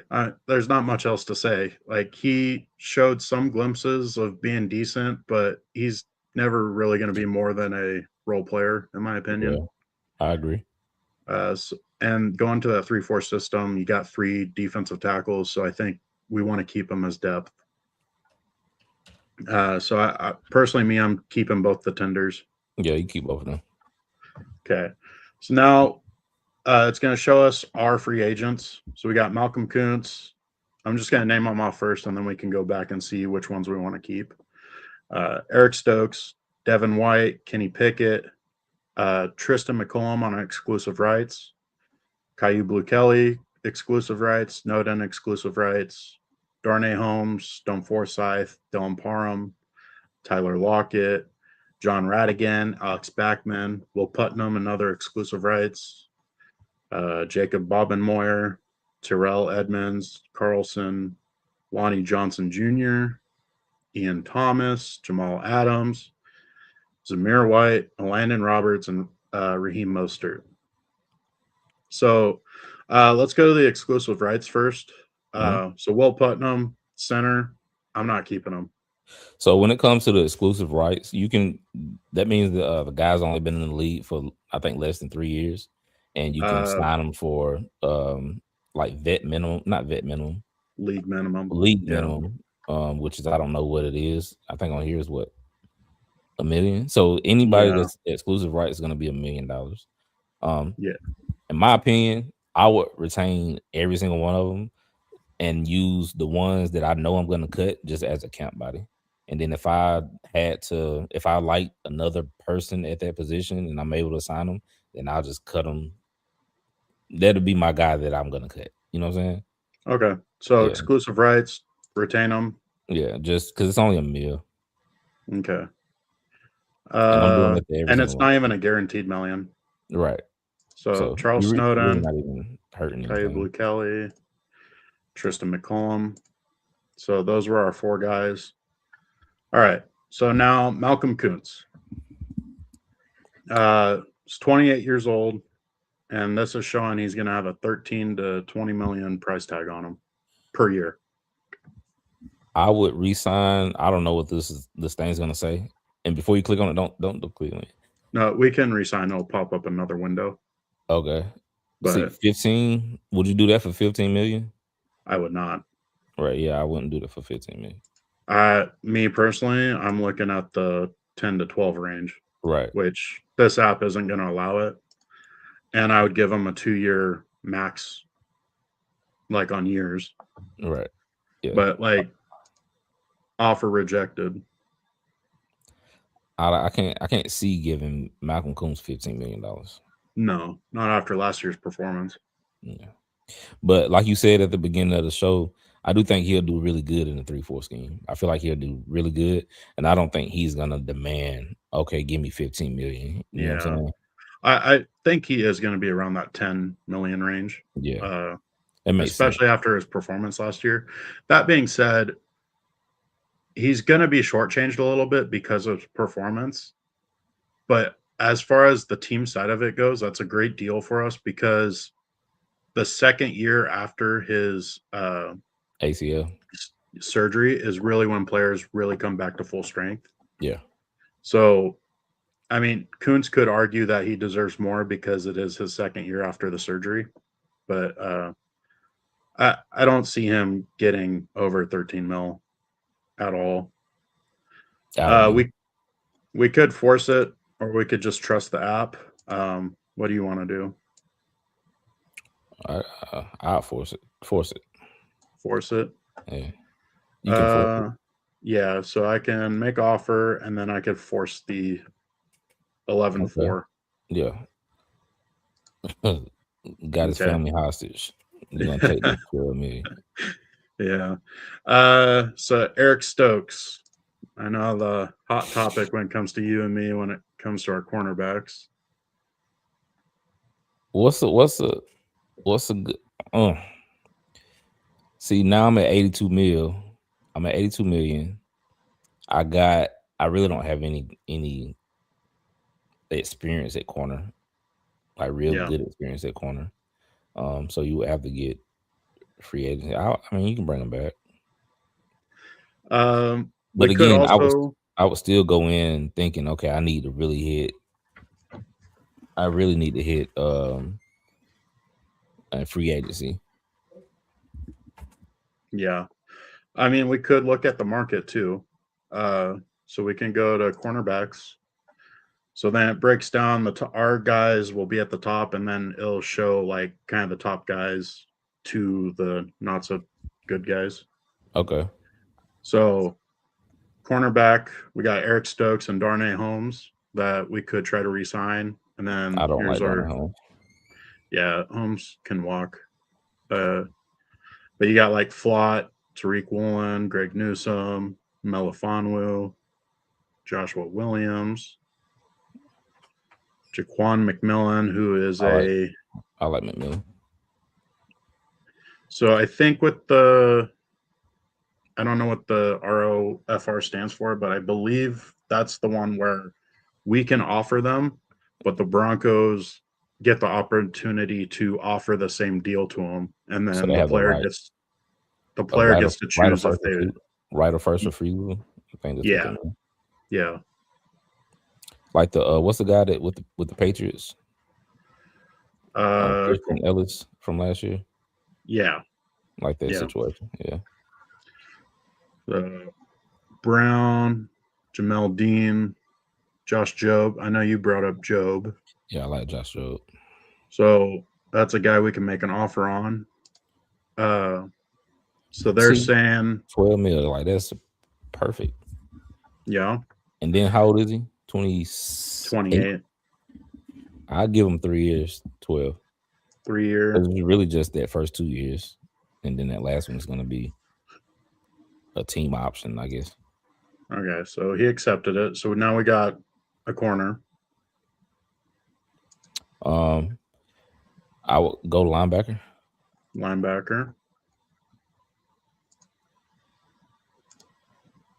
Okay. Not resigning any of our guys. No, they can all walk. Yeah, they Devin Bush is the big guy, the big name. Okay. Bobby Wagner. I mean, if you want to talk about veteran presence, yeah, that's he's 36. Elite veteran presence right there. But no, I'm not. I'm going youth. I'm going nobody over the age of 28, and that's 28 is pushing it. Yeah. So Devin Lloyd. I know you like Devin Lloyd. He is 28. I like Devin Lloyd. That would be my primary signing, but only at a certain price. Because I feel like what's name Spot is going to be the same way. I feel like a more affordable and a guy that's going to fit the scheme as well is Leo Chenal. Yeah, right here. He's 26. They actually think he is going to demand more than Lloyd. Really? On this app, yeah. So this one's saying Lloyd is going to be in the 8.2 to 14.4 million range. Oh. They're saying, so if I click on it, they're saying the market price for him would be 10.6. I don't think that's right. I think I seen somewhere in the Jaguars saying he's going to get close to like 18. Yeah. So Leo Chenal, they're saying his market price is 11. But he's 26. He's already running in a scheme similar to what we're trying to go to. Would he make that move to the Raiders from the Chiefs? Yeah, I don't think he has any like loyalty to them. Okay. Yeah, I don't think so. But how many years are you looking for him? Because he's 26, so we can easily do 3 to 4. Right. Get him till he's 30. Do you agree with that though? Like, do you think they go to a guy like what's the guy, N'Kobe Dean, since he has some familiarity with the linebackers coach? So to me, Dean makes sense because he does have relations with a coach. Mhm. But the Eagles do run a 4-3 system. So does Dean fit into a 3-4? Right. Is the question. See, You're more the defensive guy, so like I would ask you. I on would that.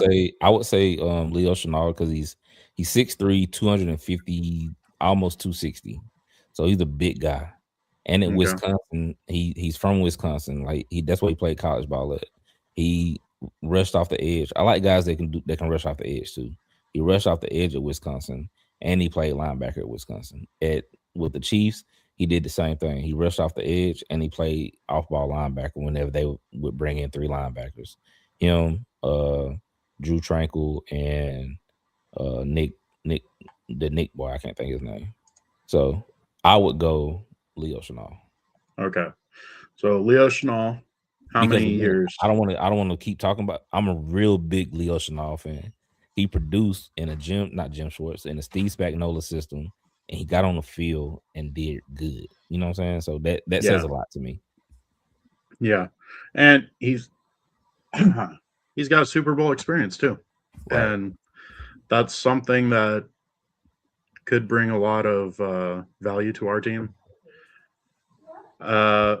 Especially in that 3-4 system. It's a new system for most of our team. Bringing in a guy who already can play that outside linebacker / edge role that we don't have. Like, I think that's a high value for us, and it's a drastic need. So you're making all the right points. And he's youthful. He's 26, so that's another bonus. And this is shown around the 11 million a year range. We could try cheaper, but do you think 11 sounds about right for him? I feel like 11 is a good number. And how many years? Like me personally, if I always try to make the contracts out till they're 30. Yeah. Because that seems to be 4. Yeah. That seems to be a common fall off. So if he's still producing at a high level by the time he hits 30, then that's where we can give him a contract. Or even if he's producing decently and we don't really have anybody behind him to take his spot over after he leaves, like we can offer him a cheaper deal if he'll accept it. Yeah. But 11 mil for 4 years, he takes it. So we have an outside linebacker. Definitely thinking Max is playing that other edge role, so that position's kind of filled. And then we have Snowden as depth. Would you want to try to go for another like unknown guy that you might know? Christian with the Texans. Christian Harris. Let's do this. ARRIS. Yeah, there you go. So it's 25. So he went to school at Alabama. He was really good at Alabama. He's been under the Nico Ryans. I think Matt Burt runs the same system that we're gonna be running next year. It was just 3-4, 3-4, 4 cover 4 scheme. All right. So he has experience in the scheme. Hopefully that's what Rob Leonard runs. So I feel like that'll be a good signing at around 8 mil, maybe 9 mil over 3 years. Okay. Yeah. So yeah, this is the same market price at 8.6. He's 25. So he probably wouldn't take anything that's longer than 3 years, because if he does end up getting a starting role, like his next contract's going to be a lot bigger. Right. So that makes a lot of sense. I think when he turns 27, he's gonna be up for another, like an extension, or do whatever you're gonna do with me. Yeah. D line, or do we want to go middle linebacker now? No, I feel like Christian Harrison go line. That's your off ball linebacker. Him Okay. and Leo Chenal can play off ball linebacker too. Okay, He so has some versatility. Yeah, that's good. So then they can also play back there in the nickel defense also. right. Okay, and then we got Eichenberg, Lindenberg, and there's an outside linebacker on our roster. I can't remember his name right now. So we got about 5 linebackers plus Max as the edge and Snowden as an edge. Yeah. So D line. I like Well, Logan Hall. yeah. Has ties with Spatek. I think Spatek was there when he was drafted. Okay. Good guy as a he's I think he's 6'6", 6'5", 6'6", somewhere around there. Has some starter experience, has some good pass rush moves, good run stopping ability. I feel like he's a good guy to have as like a depth piece. So now we're getting into our, well, not technically, but these are our depth guys. Somebody that's gonna come in for under like 7 mil, maybe closer to 5 mil, maybe. Just Yeah. depends on what his market demands. Now, can Logan Hall play the nose tackle position, or is he more of that 5 technique guy? I don't think he can play nose. So my problem with signing a Logan Hall is because we pretty much already have those guys that are going to be playing that 5 technique. Okay. Like, we really need that nose tackle because we don't have a guy that can truly play that nose tackle spot consistently. So with that in mind, is there another guy that you'd be looking at? I know it's a lot of people talking about Andrew Billings. He's like the perfect nose tackle. He's like 6'2", 335 pounds. Okay. He's 31, but that doesn't on the older necessarily side. matter as much on that D line. Because usually those guys can play well past 33, 34. Yeah. Yeah, because look at what's his name, Jonathan Hankins. He played until he was like 35, and I think he's still playing. Oh, Calais Campbell's 40. He's still playing. Yeah. I think Tim Settle can play a nose. Settle. Did I He pass was with him? the Texans too. I'm trying to think. He's 29, which is fine. They can be older because Spytech is willing to sign older guys for short contracts. I don't really know many. Greg Gaines, maybe with the Bucks. He was with the Bucks. Greg Gaines. I think he played. I think he played beside. Well, the Bucks had Vita Vea, so he was really their nose tackle. But Greg Gaines was strong as hell too. Okay. I don't know. You know any guys? I do not, because my guys were mainly for the 4-3. Like, I was big on Logan Hall. Yeah, I like Logan Hall. But we don't really need a Logan Hall right now because we have a bunch of young guys that we still need to figure out if they're going to be role players or long-term guys for us. Yeah. But Billings, I think, is a safe option. He's got a lot of experience. And the our D line coach used to be with the Bears, right? Maybe. I think so. Okay. So that makes sense. Billings, 1 or 2 years. Yeah, you get him 2. 5 mil. Yeah. Okay. So we have a veteran nose tackle. Okay. So we got that box checked for now. Can go edge rushers. Okay, so this is where it gets fun. Again, because I'm really gonna push for us. If I was a scout for John Spatek, I would really. I keep saying his name, Jack Kelly. I would push for drafting Jack Kelly. That would be my day 2. If I don't know how the board is set up, like what round he's projected to go in. If he's a 3rd round guy, hey, we need to get this guy in the 3rd round. If he's a 4th round guy, he should be our first 4th round pick, Jack Kelly. But again, when you run on the 3-4, you need at least 5 good edge rushers. Yeah. So now the interesting thing with the 3-4 is your edge rushers are usually like considered the outside linebacker, right? Mhm. And sometimes, depending on your packages, they can also be that 5 technique defensive tackle. Yeah, just Now, Khalil Mack, he can play that outside. He's Yeah. 35. no, I'm not Do we bringing. want to bring him back? I'm I on the don't. position I to don't. no. Yeah. Yeah, so we can move past that. Bengals play a 4-3 system, right? I don't remember. They went from that Lou Anarumo, who is a 4-3 guy, to I don't know what they did last year. That defense was terrible last year. Yeah. Kwity Paye, Colts defense was okay. Yeah, that was all right.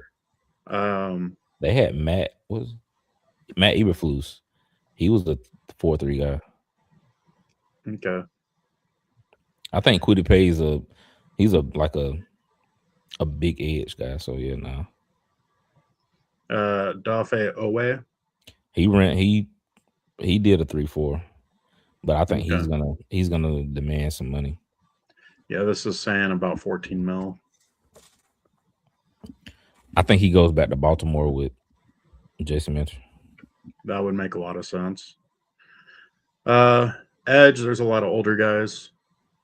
But also, do we need to pick up an edge in free agency? Because we have Crosby, we have Snowden. We brought back Kuntz. Yeah, if you bring back Kuntz, I think you go to the draft and see who is there for us. Kuntz is your joker. If you can bring back Kuntz, you don't need to get a guy. Yeah. Another interesting name for me is Boye Mafe. Yeah. Sam Williams too. But I feel like if you bring back Kuntz, I don't think you go and get Mafe. That's similar, right? Yeah, they're playing a similar role. They're smaller edge guys that play that outside linebacker, pass rusher. So I don't think we really need to force an edge here. Yeah. I think we can go into the draft and keep an eye on it. Moving on to the offensive line. The news today was that Linderbaum was going to get a $30+ million contract per year. So he's going to get left tackle money. Not giving him that. So to me, I'm going to say he's off the board for us. Yeah, because I can get I'll just put JPJ as him at that point. Yeah.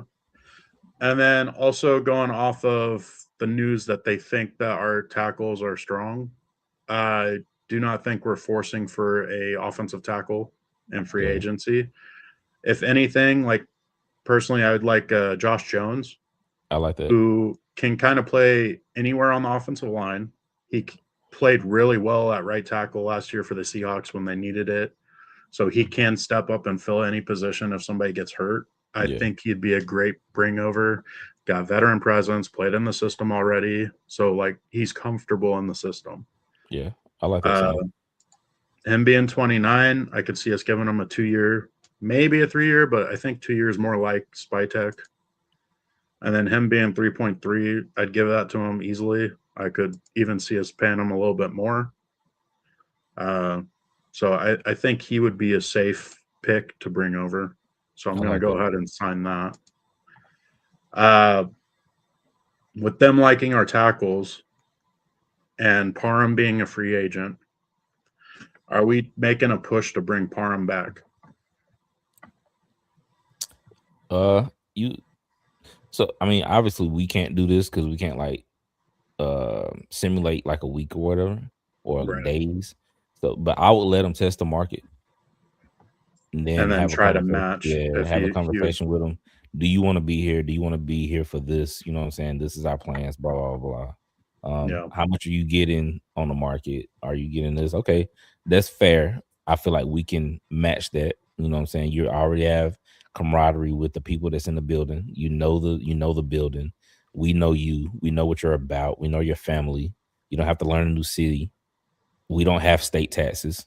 You know what I'm saying? So we can match that and continue to build with this. I wouldn't be opposed to bringing back Dylan Parham, especially since we're going to a zone scheme, and Outside he can zone, play yeah. center. Yeah. Yeah, I agree. I know Parham gets a lot of crap from fans, but I consistently say that Parham, if he's the worst starting offensive lineman on your team, then you're in a You're deep doing good. position. Yeah. That being said, it also depends on JPJ also. So Yeah. it could be JPJ does end up playing center, and then we have like a Parham or a Meredith and then Rogers at the opposite guard position. Yeah. And then really the offensive line and the interior, it's okay. Like obviously Mays from the Panthers, he's very interesting. Yeah. But other than that, I don't know. I would like taking my chances on some offensive linemen in the draft, maybe in the later rounds. Because if they really do think our offensive line isn't that far off, like how many moves are they actually making? Yeah. With Parham, bringing him up at 11.6 million a year, are you comfortable offering him that? I really don't know the O-line market, so I really don't know. Well, I mean, if you base it off of PFF, Parham is a great guard, which he's not. He's a solid guy. He's a decent starter and a very good backup. So I'm thinking for him, I think around the $8, maybe $10 million range is good for him. But on this app, with him starting at 11.6, it's not going to accept it. So now, do we take that as no, he needs to get the 11.6? Are we offering him 11.6 or should it be cheaper?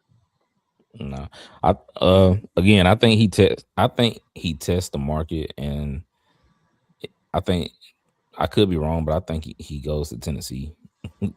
Okay, so let's assume that then. Okay, do we want to spend up on somebody like a Cade Mays who's looking at around 14, 15 mil? He plays center and guard or just center? Believe he's one position. Does he have experience in a zone scheme? Like, does the Panthers run a zone or power? I don't know, actually. That's another thing with like looking at bringing in offensive linemen is you got to make sure they already are successful in something that you want to run. Right. So, do you know? I know. Again, I'm just throwing out people that I know. The guy from Green Bay, Sean Ryan. Green Bay runs a zone. Yeah, it's Ryan with an H. Yeah, with an H. RH. Yeah. Yeah. Oh, he's 26. And he has experience. Oh wow, what is that? What did you just do? I clicked on the name and then this popped up. Oh, so I think it's contract comparisons. Okay, but he has experience at literally all 5 positions. Left tackle, left guard, center, right guard, and right tackle. Okay, that makes a lot of sense then to try to bring him in. And what's his name? LaFleur runs that Shanahan, Kubiak, Sean McVay system. So yeah, but OG Shanahan system, right? Yeah. So Josh Jones. So Sean Ryan makes a lot of sense. Are you paying $11 million for him? I would. Okay. I would pay him that and make. Yeah, I would pay him that for sure. Him being 26, are you giving him 2 years, or are you going to try to push it for more? I'm giving him 4 years. Okay. Yeah, I'm telling him that I believe in you. You're going to be our left guard for the next whatever, our right guard for the next whatever. Just to get him in the door. Yep. And then what the coaches do, the coaches do. Yep. Okay, so we're at 31.6 million left. So our money is getting drained. but we're picking up a lot of very needed help. Tight ends, I don't think we go after anybody. Yeah, I don't think so either. The only way I could is the only guy that I could think of is Bradley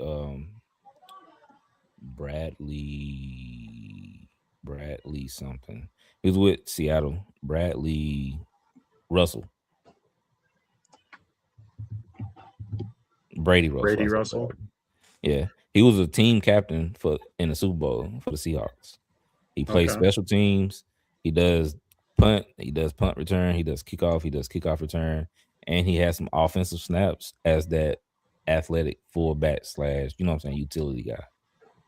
So that's the only guy I could think that Kubiak would bring in, because he, like I said, he was a captain for the Super Bowl, and he had significant snaps everywhere. Okay. And he's cheap guy. He's at $3 million. If we did get a Brady Russell, I know you and I are both high on Indiana's tight end because he can play fullback also. Yeah.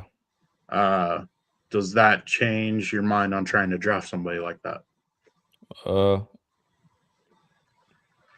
Yeah. Yeah, so earlier, it depends on what you want. Do you want a young guy that you can develop yourself and teach your own, like what's his name, Nowakowski, or do you want to just bring in a guy that already knows the NFL and knows your system? Yeah. I mean, but that being said, is like bringing in a utility guy, he's also going to be a special teamer. Oh, yeah, for sure. Brady Russell would also be a special teamer. Can definitely use plenty of those guys because our special teams was pretty rough last year. Yeah. But I think that was mostly on coaching. It takes Mayer off of special teams, possibly. Yeah, which is big, which is really big. Which is how he got hurt last year, is he got a concussion on a kick cover. Yeah. So if we are truly going to be utilizing 2 and 3 tight end sets, I think having an extra tight end is not bad at all. No. Let me ask you this: Do you like our current 3 and Carter Ryan and the other guy? Do you like those 2 guys? Runyon, I think, is okay, but he's hardly ever going to see the field as a legitimate receiving option. If he's on the field, he's blocking, I feel like. Okay. So he's mainly just a special teamer and an extra blocker, where as a Brady Russell and Nowakowski, like I could see them legitimately seeing the field and not just blocking. Okay. So there's your answer right there. Yeah, so we can bring both those guys in, and then whatever tight ends don't make it through to the roster, it is what it is. Yeah. And if Runyon or that other tight end end up getting cut, it doesn't hurt our cap. Yeah, it doesn't hurt our cap at all. We get that money back. So and it's only $3 million. So yeah, I would definitely sign him. Now, I think bringing in Russell would make sense. He's 28, 2-year contract. That's fine. And $3 million, completely fine. Okay, so now we're in the orange. So we're at $28.6 million left. Receivers, big name is Shaheed. Like, that seems like the easy name everybody throws out, myself included. Yeah. I mean, he's been in Kubiak's system for 2 years now, and he's a special team talent. He's a very, very good returner. And that's something we need. So I think Shaheed just makes too much sense to not go after. Yeah. And I'm also on board with how you said, like, we need to find out what our receivers really are. So if we're getting another top receiver, like, it just takes snap counts away from those guys. And I don't think we're getting more than 6 wins next year. So we're going to be in a pretty good range of draft for the 2027 draft. So we could be in a very good range for a good receiver. Yeah. So yeah, I definitely think we're drafting top 15 this year. Yeah. She'd been 28. I can give him 2 or 3 years. I think he gets 3. Yeah, I can agree with that. 2.2 mil a year. I think that's actually cheap for him. Yeah, that's. I think he's going to very- be pushing more at the 4 mil, but I don't think it'll let us. I think he gets more than 4. I think Really? he gets like 7, 8. Because that's Maybe. running back money, right? 7, 8. Yeah. I think he gets 7, 8. Okay. Well, it won't let me. Oh, I can manually type in. Okay. So let's just go 7. And we'll make that offer. He's obviously accepting that. It didn't Oh, change. it changed it to 2.9. Oh, So it's only going to let us do 2.9. So it is what it is. yeah, that's good. We can't reset markets on this. Tyler right. Linderbaum, you're not getting 30 million, pal. You're getting 19. I think it has him going for a lot less. Yeah, it has him going for 13. Yeah, he need to change that. I like this whole system, but it's not realistic. Oh, there you go. I mean, this would be realistic. I don't see how they're saying 30 million. Like, that's 30 million is a lot. top tier left tackle money. How much is Cole Miller getting? I'll look it up. I'll look it up.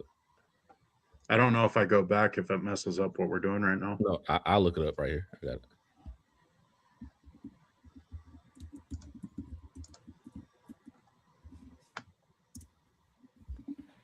Colt Miller. He got an O, not an E. Colt Miller is getting 20. 20 mil a year. Yeah. Ain't no way I'm paying a center more than Colton Miller.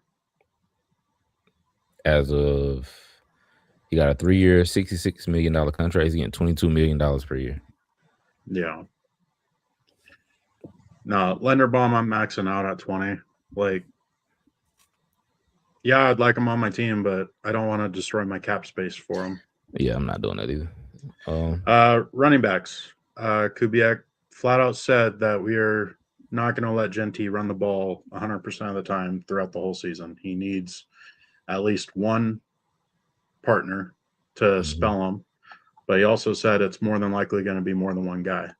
That being said, I think we can easily pick up a free agent and keep the guys we have on the roster, and that might be okay. Or we pick up a free agent and draft a guy. Yeah, I think that's right. Yeah. So, me personally, I'm all on board on trying to get Tyler Algier. I think he's very, very solid running back, and he can be a legitimate starter for us if Genty goes down. Yeah.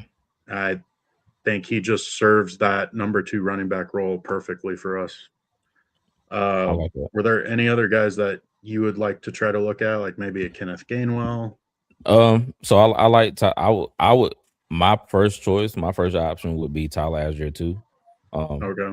But 2 guys that I think that if he goes, you know what I'm saying, if he decides to go somewhere else, Kenneth Gainwell and Sean Tucker would be the other 2 guys that I think they go after. Okay. I didn't know he was a first right refusal. I didn't know that. I thought he was older than 25. Feel like Tucker's been in the league for a while. But he might be 26. Yeah. Is there anybody from so there's Kenneth Walker. There's no way we're going after him. He's gonna get top running back. George Holani is a free agent, but he's a restricted free agent. Keaton Mitchell is interesting. I like Keaton Mitchell. He's small. He broke his leg 2 years in a row, didn't he? Did he? I think he did something with his legs like 2 years in a row. What the hell do the Ravens feed their running backs? Yeah.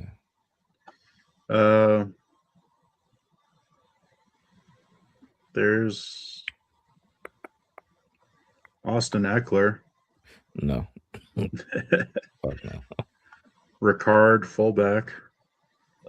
Which we do need a fullback, but do we go a true fullback or do we go a utility guy? I go utility. More you can do.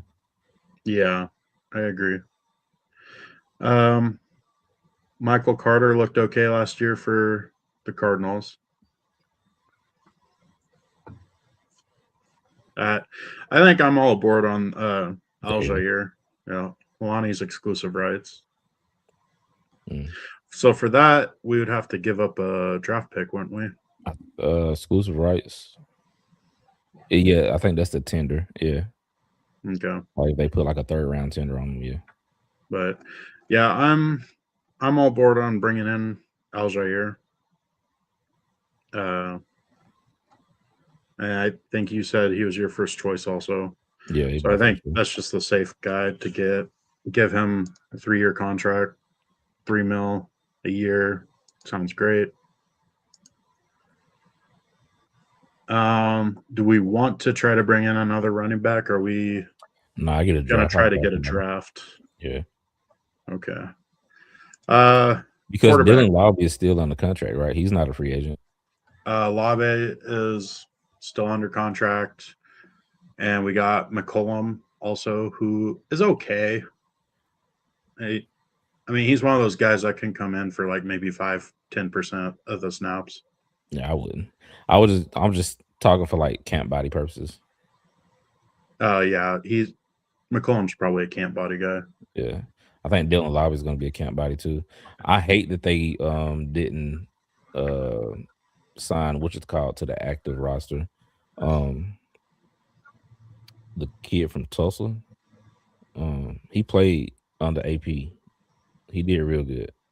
Oh, yeah, but then he got hurt, right? Yeah, I really like him. That was his thing, is he kept getting hurt every year. Yeah, I think he would have been good in his own scheme, but yeah, it is what it is. Okay, quarterback. They've said they've wanted a vet. They said that they don't want the rookie quarterback to start unless he just flat out 100% beats out the other guys. I don't think this is going to have Kirk Cousins on it, because I know Kirk Cousins is the big name for us because he has played with Kubiak. Me personally, I'm fine with it being AOC. Yeah, that's fine. And then drafting somebody or just getting 2 vets? I mean, we could go somebody like a Carson Wentz. Okay. But I don't really. Bridgewater's interesting, but he went from coaching high school, getting in trouble, getting onto the Bucks randomly.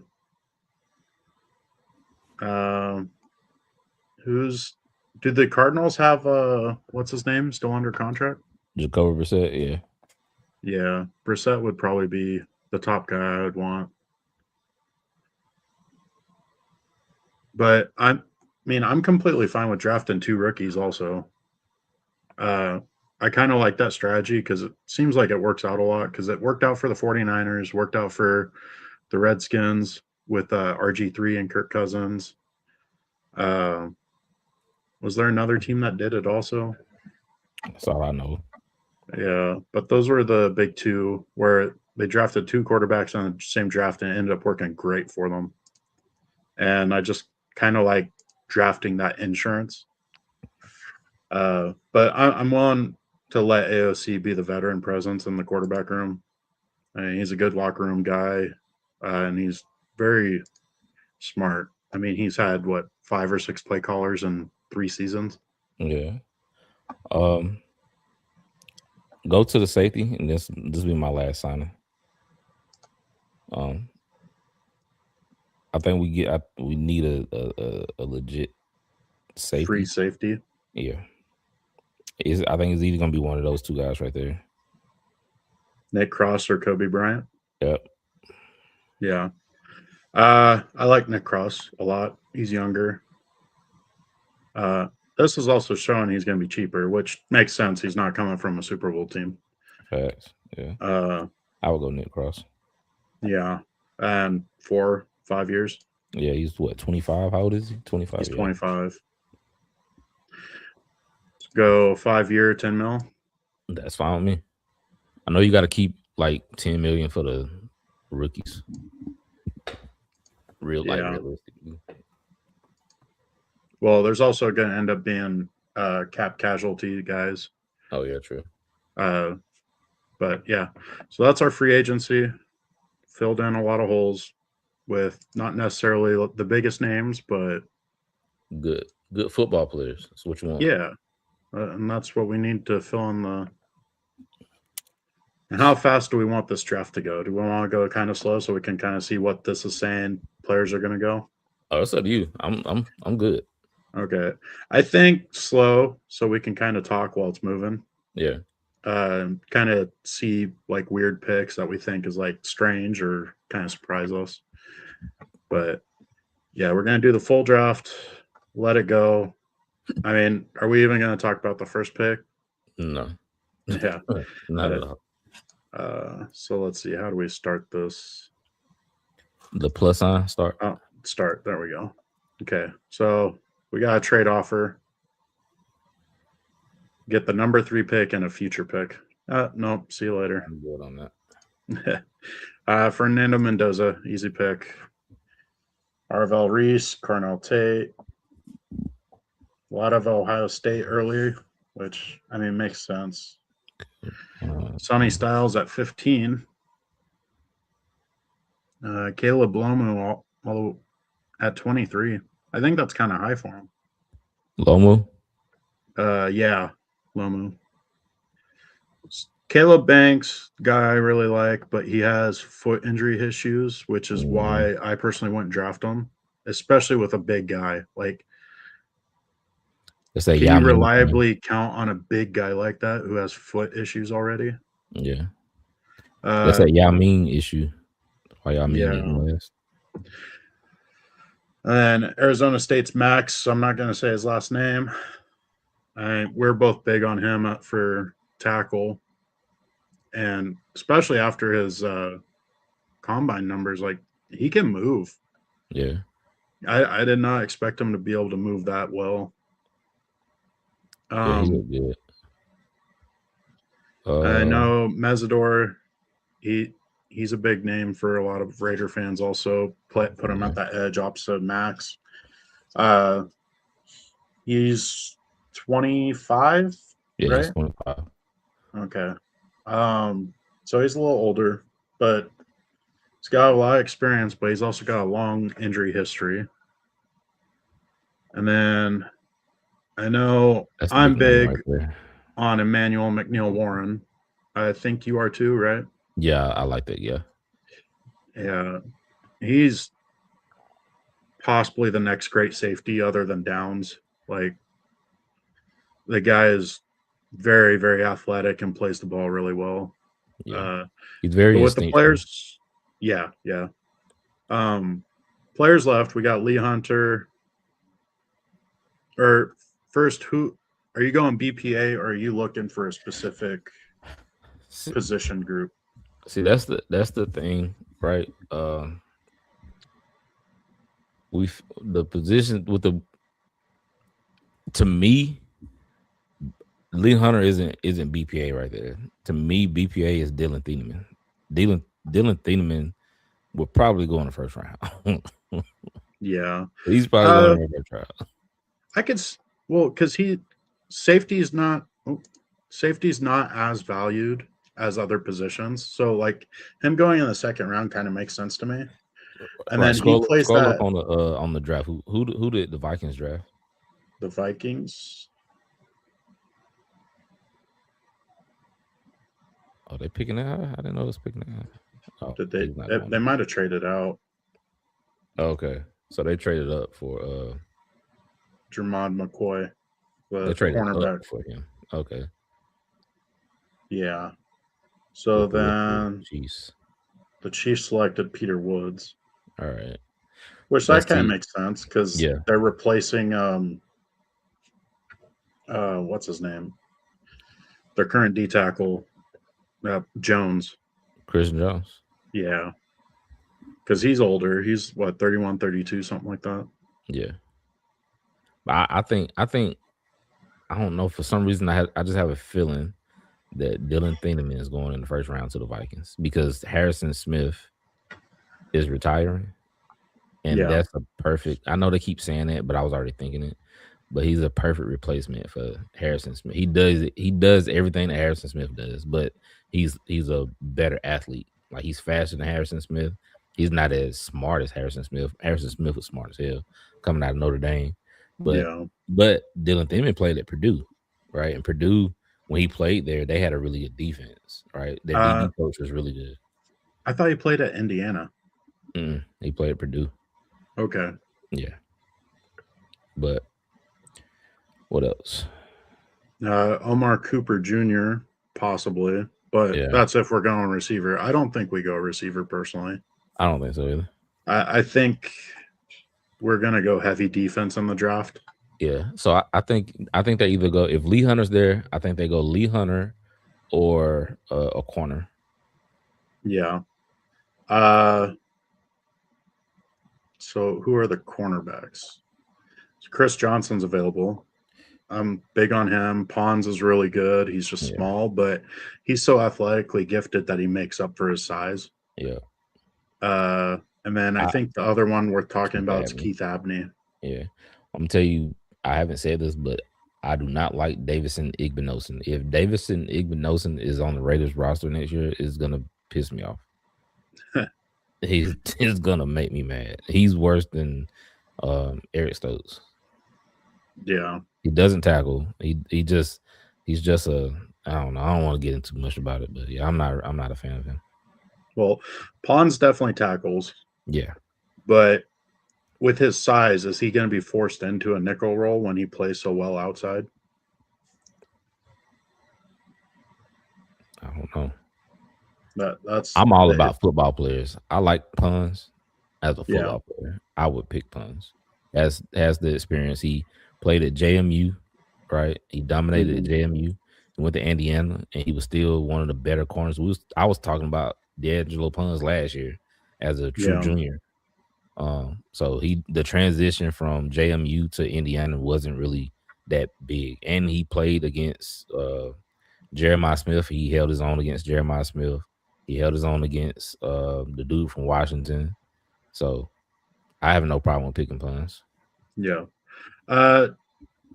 Did we sign a cornerback in free agency? I don't remember. We got can't do it. Does it show you?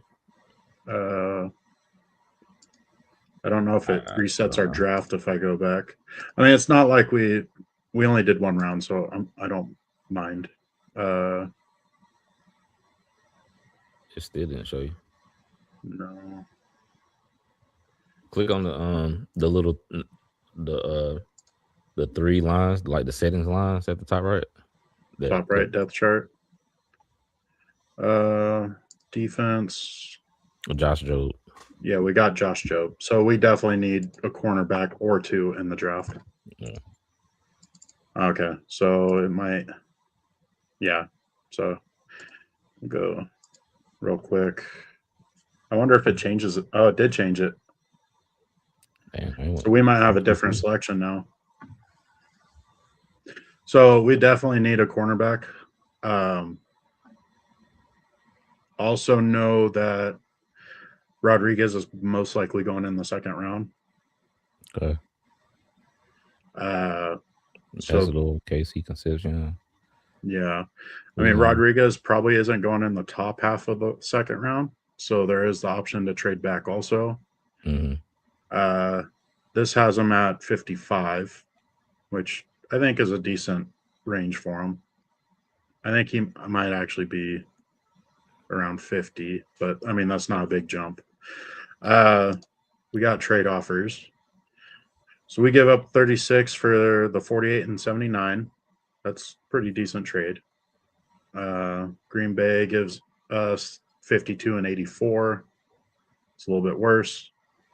And then Miami is offering the 43 and the 75. So if we accepted a trade, it'd probably be the Miami one because that's just flat out the best one. Yeah. Are you taking that trade or are you taking – I think we're looking at corner, right? Right. I would go down 7 spots because right now I'm trying to decide between Chris Johnson and D'Angelo Pons. So we're at 36. So 1, 2, 3, 4, 5, 6. So Miami is at 43. So this says the Giants, Houston, Cleveland, Kansas City. This is showing everybody needs a cornerback. So do 3 cornerbacks.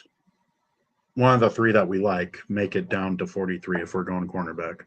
I think they make it because go to because I think New York goes KC Concepcion. I think Houston will probably go Lee Hunter. Did New York take a?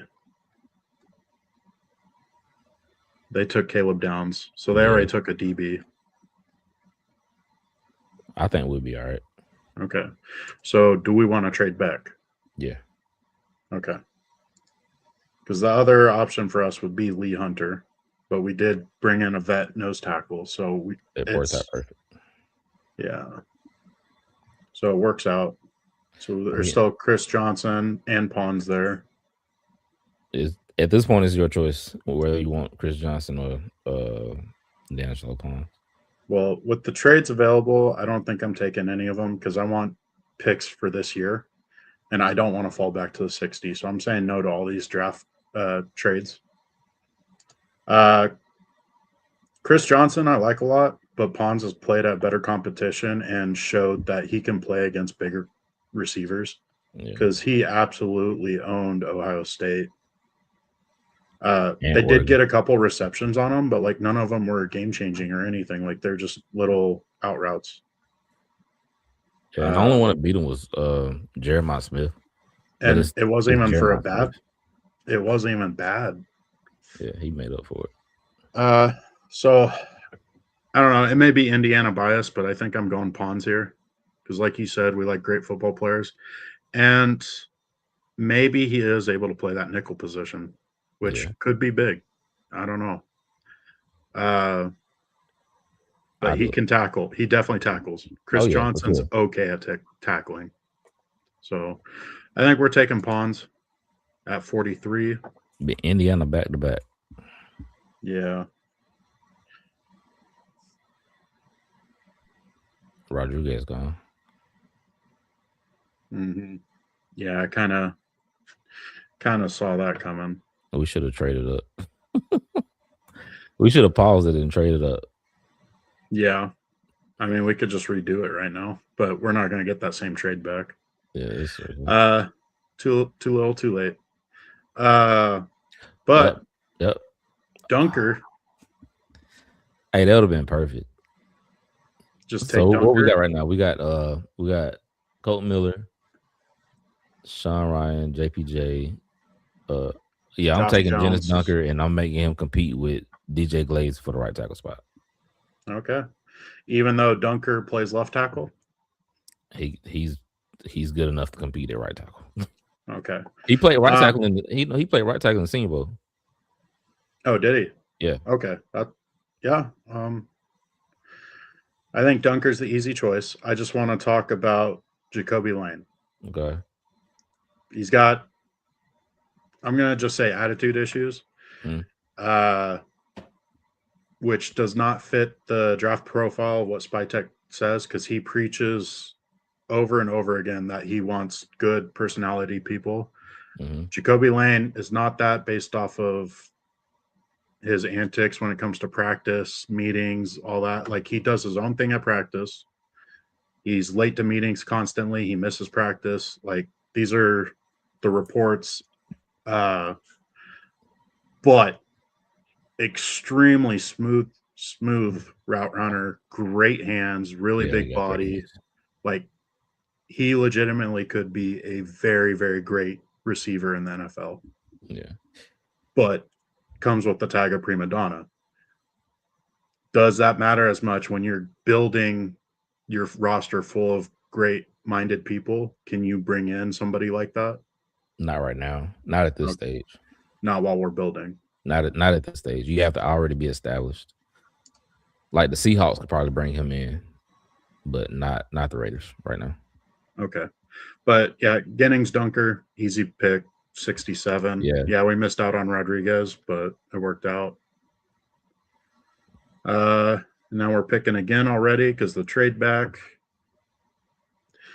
Interesting pick right here is Dominic Orange.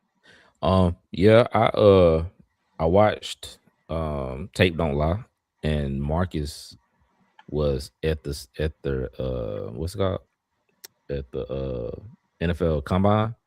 And he Yep. said that Dominique Orange was very cocky when it came to the interviews. They asked him what he needed to work on, and he said nothing. Okay. I don't need to See you, work on bye. anything. Don't need to look at you then. Yeah, so that's not gonna fly. So Romello Heights there. He's To the edge. I feel like we again Jack Kelly, man. I'm all about Jack Kelly. I'm getting Jack Kelly later. Where is Kelly ranked? 238. He's better than that. I don't care what this thing say. Okay, so we'll look at him in the 4th or 5th round to take. Just keep reminding me. Dante Lawson, are you? Wait, I like Deontay. I like Deontay. I would go corner again. I would go Malik Muhammad. Or Keontae Scott. Just depends. If you plan on having D'Angelo Pons as your outside corner at 5'8", I would go. Man, where you go? I hit cornerback and he disappeared. Oh, they have Scott as a safety. Oh wow, that's interesting. Yeah. But he's the best. He's the best nickel corner in this draft class. He's smart. He's a 5-year guy. He's been in college for 5 years, and I like that. Believe it or not, with defensive guys, because that means that they know what to do. They know, and he made money in college, so you ain't got to worry about certain things. He's been in a couple of systems. I like my defensive guys to be a little older. That's just a preference of mine. Logan Jones is still available. Very good center. I like Logan Jones. He's another older guy. I like Bud Clark too. Bud Clark, safety out of TCU. Grayson Holton and DDS. Yeah. Still some good guys. What is this, 3rd round? Yeah, this late 3rd. Oh, wow. I'm going to let you pick it. I'll pick the last one. Jake Slaughter. Interesting. He's a bigger guy, not quite as athletic, so I don't know if he would fit our system. If we were more of a power run scheme, I think I would actually take him. But us trying to switch over to that outside zone run scheme, I don't think he's the right guy to take. And then also the other question is JPJ our center or not? I think right now we have it lined up to where he is our center. Okay. Do we need to think about getting somebody else to go behind him because you can't rely on his health? To answer that, we have Sean Ryan. Sean Ryan would be your backup center, and we did retain Jordan Meredith too. So you got 2 backup centers. Yeah. Even though I don't like Jordan Meredith at center, he's still a quality. If we have to, we can. Right. Yeah. So that being said, I mean, we're thin at corner. We need all the help in the world there. And then Keontae Scott fills a need, and he can tackle. Yeah. I think he's an easy choice right now. Logan Jones probably would have been my next option, but I mean, you talked me out of it just because the depth we ended up getting in free agency. Okay. Okay, we'll let. 4th round, 102, just outside the top 100. Malachi Lawrence is an interesting edge. Kalen Rutledge. That is interesting. One of the guys we're high on at guard. Yeah. And Sam Hecht, another center. Yeah. Mike Washington, the running back you like. There we go. Dante Corleone. I like Dante Corleone too. Yeah. The Don. Yeah. You look at his tape. I think he started as did he start as a freshman? I think he started as a freshman. And he played all 3-4 years and produced. I think this DL1T is the one technique, so I think that's projecting him as a nose tackle. Yeah. So that could be a very interesting pick for us because we have the one vet who is a definite nose tackle, and then we have other guys that could kind of help out there, but not really take it over. Corleone could be that guy. But Mike Washington's there. We definitely need a running back. Or no, actually, we don't definitely need one because we got a free agent in Al-Jair. So question is, do we take up another running back and then we have our for sure 3 guys at running back between Genty, Al-Jair, and Washington? Or do we let the other guys battle it out for that 3rd spot that's currently on our roster? I love Mike Washington, but I'm gonna value D-line more, and I feel like I can get another running back later on in the draft. Okay, so we got Corleone, and I like Malachi Lawrence. The guy is a great pass rusher, but he is a liability in the run game. Yeah, and you don't know how he's gonna do in the pass game, like dropping in the coverage. True. And then Kalen Rutledge and Sam Hecht. So O-line, we have our depth there. If we're trying to see what we really have in our young guys that we have on our roster right now, we could pass up on Rutledge and Hecht. That kind of hurts me. Corleone seems like kind of a bigger need. Yeah. Simply because we only have one guy that can truly play that nose tackle. So what happens when that guy goes down? Right. I'm going to let you take this one. Who are we taking? I agree with you about the O-line. I really wanted Mike Washington. I didn't know he was going to be in like this sought after in the 4th round. If I wouldn't saw his name, it wouldn't hurt so bad. I'm gonna say D tackle. I'm gonna say Dante Corleone. Okay. I still think it's a great pick. Fills a need. And we might have somebody that falls to us. So Mike Washington went 2 picks before us. Just came off the board. I was looking at it. So, I mean, there's a chance. You never know how the actual NFL is going to go. Nick Singleton, I like him. He's definitely a very good change of pace back for Genty because Singleton's more of a burner. And outside zone scheme, that's kind of an interesting choice to be a 1-2 punch with Genty. And he's a good kick return too. Yeah, but we did get Shaheed. Yeah, well, that's true. And we already have Tucker, so Tucker can be that backup returner. Yeah. So, I mean, it's not a need to get Singleton. It's just a very interesting name in my book to take here. Torian York, I know you've liked him in the past. I don't know if you still do. I'm waiting on him right now. I don't really care too much for him. Yeah. But this is the 4th round. Are we taking your guy here? I don't think he's ready to come off the board. Well, remember he was in the 200s. So yeah. If you think that's accurate, he might not go off the board at all. We got Bo Stevens here. Another good name. I know we talked about Llewellyn. Yeah, Llewellyn. 2 maxes. That'd be crazy. Yeah. I'm a fan of Trey Zune. I like Trey. I don't know if he'd go this early, though. I think we could wait around for him. But if we're going after that linebacker you really like, and Trey Zune's the guy for us, like, we could trade back possibly, but we didn't get any offers this time. So we'd have to create our own. I think it'd be more realistic to trade up instead of trading back so much. You think so? We already had 10. Now we have 11 draft picks. Well, we also have a lot of holes. So it could be under that belief that bring in as many players as we can to compete.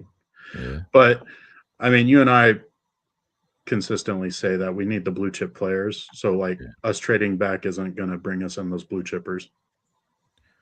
I think What's this? This is the 4th round. Pick Yeah. 116. It's still not Jack Kelly time. I think Jack Kelly goes around 150 ish. Okay. Hopefully. So at this point, we got 2 corners. We got a D tackle. We got quarterback, obviously. We got right there you go. Go to your picks. Top right. Yeah. So we got Pons, Dunker, Scott, and Corleone. So we got outside corner, nickel corner, offensive tackle, and nose tackle. We're doing good. Yeah. I'm liking this. Yeah. We can give offensive line help with Bo Stevens, very good guard, All-American. Compete with Rodgers or that left guard position. Even though we did bring in free agents, I think Bo Stevens is a good pick to really shore up the offensive line. I will go that. Go ahead. I will back to back, not back to back. Will Lee is another interesting name. I feel like he could be a good corner in the NFL. Yeah. Maybe not his first. He needs a little bit of work, but yeah. All right. So 134, and then we have a 174. So you said 150 range for Kelly. Yeah. Would you take him now at 134? Or would you wait for him at 174? I would probably get what I need round now, and then I got those 2/5. I would trade back up. Okay. And get Jack Kelly. So Max right here, we mentioned earlier. I think Max might be a good option right here. Okay. If you go Max, I don't think you get Jack. Because it's similar. Well, Max is bigger. I think he could be playing that more of that 5 technique role. Yeah. Yeah, he's a bigger guy. He's like a AJ Epinesa type. He went to Iowa too. Are you loving these Iowa guys? They're coached right, man. Like for depth guys, like Iowa and Iowa State are very, very safe players to get because they're just coached right. 134 round range. This might be a little high for him because we're gonna have to. Nowakowski could also be looked at here. Utility, tight end. He can play fullback. Like he can do everything on the football field. He's going to be on special teams. Like I wouldn't hate it. And there's also Takario Davis, which we already took 2 corners, and we got a free agent corner. What do you think about safety though? Would you be comfortable starting Nick Cross and Polamalu at safety?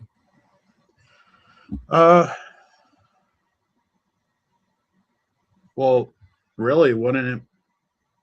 I mean, I guess it depends on who or how they play our other safety. Shoot. Why do I always forget his name? Jeremy Chin. Yeah, Chin. We thinking he's going to be more of that like sub linebacker package. Yeah. That being said, that doesn't mean he can only play that. Like he can play strong safety in other packages. Yeah. So I think Cross, Chen, and Polamalu make a decent safety rotation. Okay. So I'm comfortable with having those 3 guys. We also have another safety, the guy that they liked playing at as the nickel last year, who was hurt in the beginning of the season. He's a safety? He's listed as a safety, but he really only played nickel for us. Greedy Vance. Greedy Vance. Yeah, right here. Greedy Vance. Okay.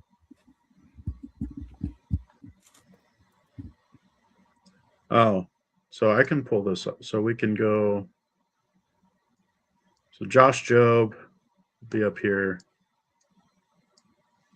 I like DCAM too. I know a lot of people don't, but I think DCAM is going to be good. Yeah, I think DCAM could be good. problem is with him is injuries, and last year.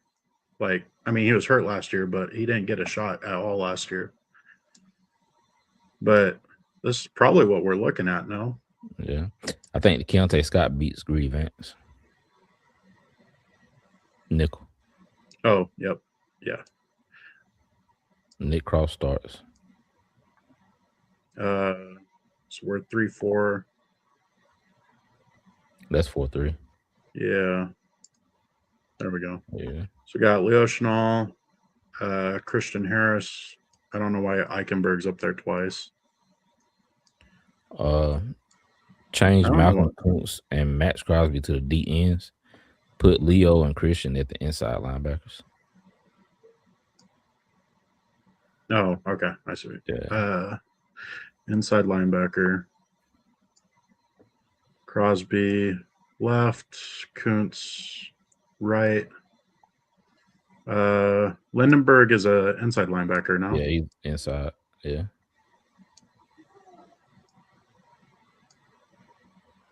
Jamin Davis He's outside. inside. No, he's Inside. Okay. Yeah. So left D end would be Tyree. Charles Snowden needs to go. Snowden needs to go behind Kuntz. Brennan Jackson is outside linebacker. You can go behind Crosby. Pegues would start at nose. Yep. And Butler. Would probably start in front of Tonka. Yeah. Oh, we also got Billings. Oh, well, he would probably start. Yeah. And Booker. So Harvey is an outside linebacker. Top there. at the top. Oh, third, yeah, he's outside linebacker. He's kind of like a Malcolm Kuntz. Okay.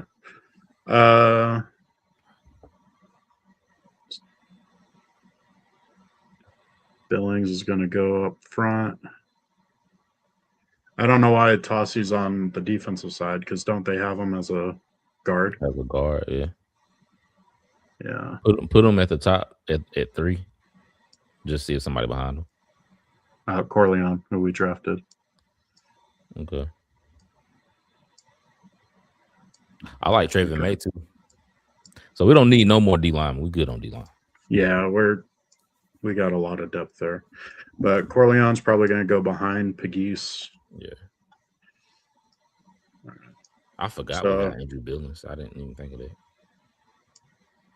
But 3-4, if Tossi was going to play, he would be a nose tackle on the 3-4. Yeah, you like 6'6", 360, right? Yeah, he's a big boy. But it's probably what we're looking at right now. And this is probably biased of me, but I don't think that's bad. I don't think that looks bad at all. Yeah, I don't either. I mean, we brought in a bunch of starters. Billings, vet presence, nose tackle. Who knows? Maybe Pegues or Corleone could. I don't think Corleone would, but maybe they could beat him out. All right, so D line, we're done. Yeah, no more D line. Edge would be Kelly for that outside linebacker. What about because we didn't have anything at inside linebacker, right? We didn't have any outside of Eichenberg and the two Harris, guys we brought in. Chenal, Eichenberg, Lindenberg, Jamin Davis. That's really it. I'm not really counting on Jamin Davis or Yeah, Lindenberg. no, Eichenberg and Lindenberg. That's crazy. the Bergs. The burgers. I was about to say the same thing. Yeah. So we could go a middle linebacker. Yeah. So because Max doesn't have anyone behind him, I think linebacker and outside linebacker should be the next two. I would go Lander Barton. Do you like Lander Barton? I like Lander Barton. He's gonna be your true middle linebacker. Yeah. He doesn't have a bunch of range, but he can play the run. Oh, he doesn't. He doesn't have range. He doesn't play the pass. He's not the fastest guy, Okay. but he plays hard. I mean, he's kind of fallen off my list since I was talking about him like way early in the season. Yeah. But I think he's a solid guy who can definitely bare minimum be a depth guy who can be a spot starter if somebody's hurt. Go to the linebackers. Linebackers. Aiden Fisher. There we go. Easy pick. Yeah.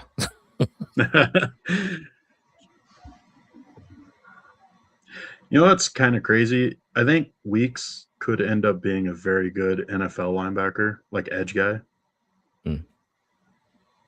I just think he kind of got lost in the sauce at LSU. Oh, it's okay. He ain't off. yeah, but this is Kelly. Yeah. Jack Kelly. And then I think the next one I want is Nowakowski. Okay. Could look at the running backs. Black is there. We still have 3 picks left. So we have 184 and the 219. Le'Veon Moss is a really good running back. He's smaller though, right? Yeah, he's 5'8". So he's the same size as Black. Oh, Black is 5'8"? Yeah. The other one, Hemby, was the bigger guy. Okay. I don't know. I just thought Black seems like he plays bigger. Yeah. Oh, I can select multiple positions. Okay.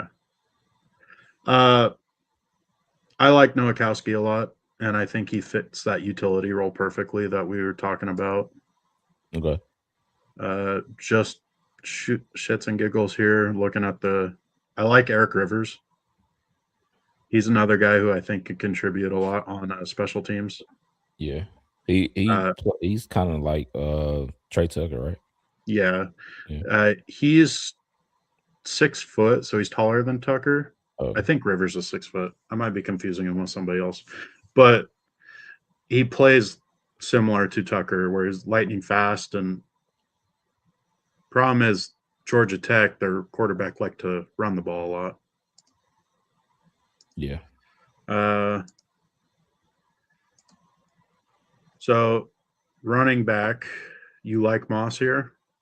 No, I'm getting Nowakowski. Nowakowski?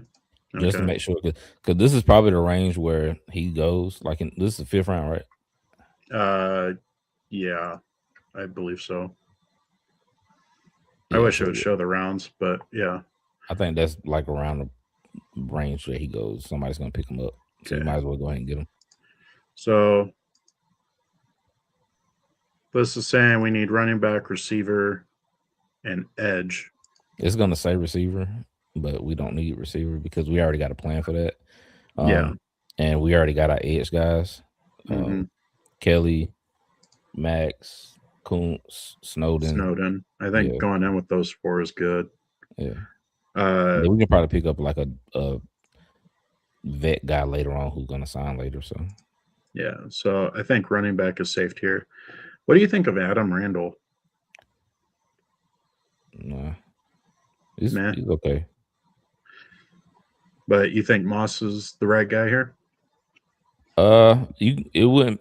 Those top 4 guys, actually top 5, because Noah Whittington's pretty good too. But any of those guys, I wouldn't be mad at any of them.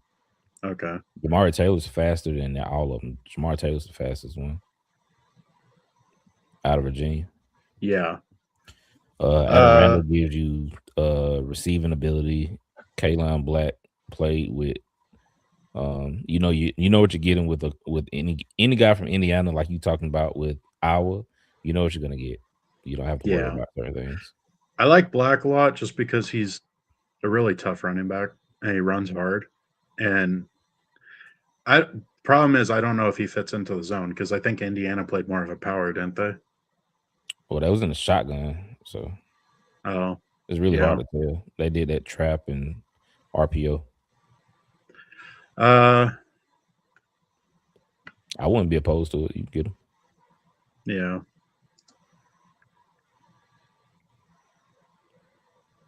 Oh, Tristan Lay went this late. Lay is one of those guys where it has all the talent in the world, but it just didn't put it on the field. He's an offensive lineman. Okay. What are we looking at? This is our last pick in the draft. So this is who we looking at, kind of.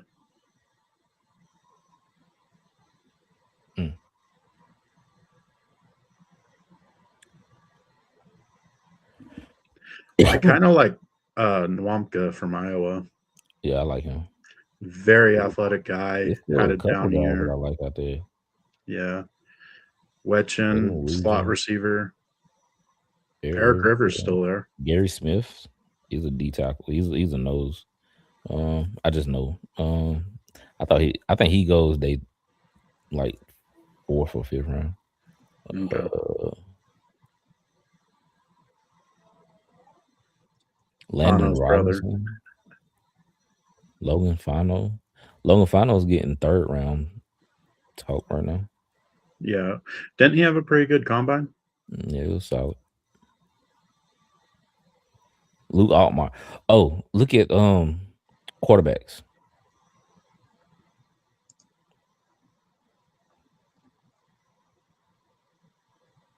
My guy is Joe Fagnano. Fagnano. That's my guy out of UConn. Okay. But there are you can pick and go ahead.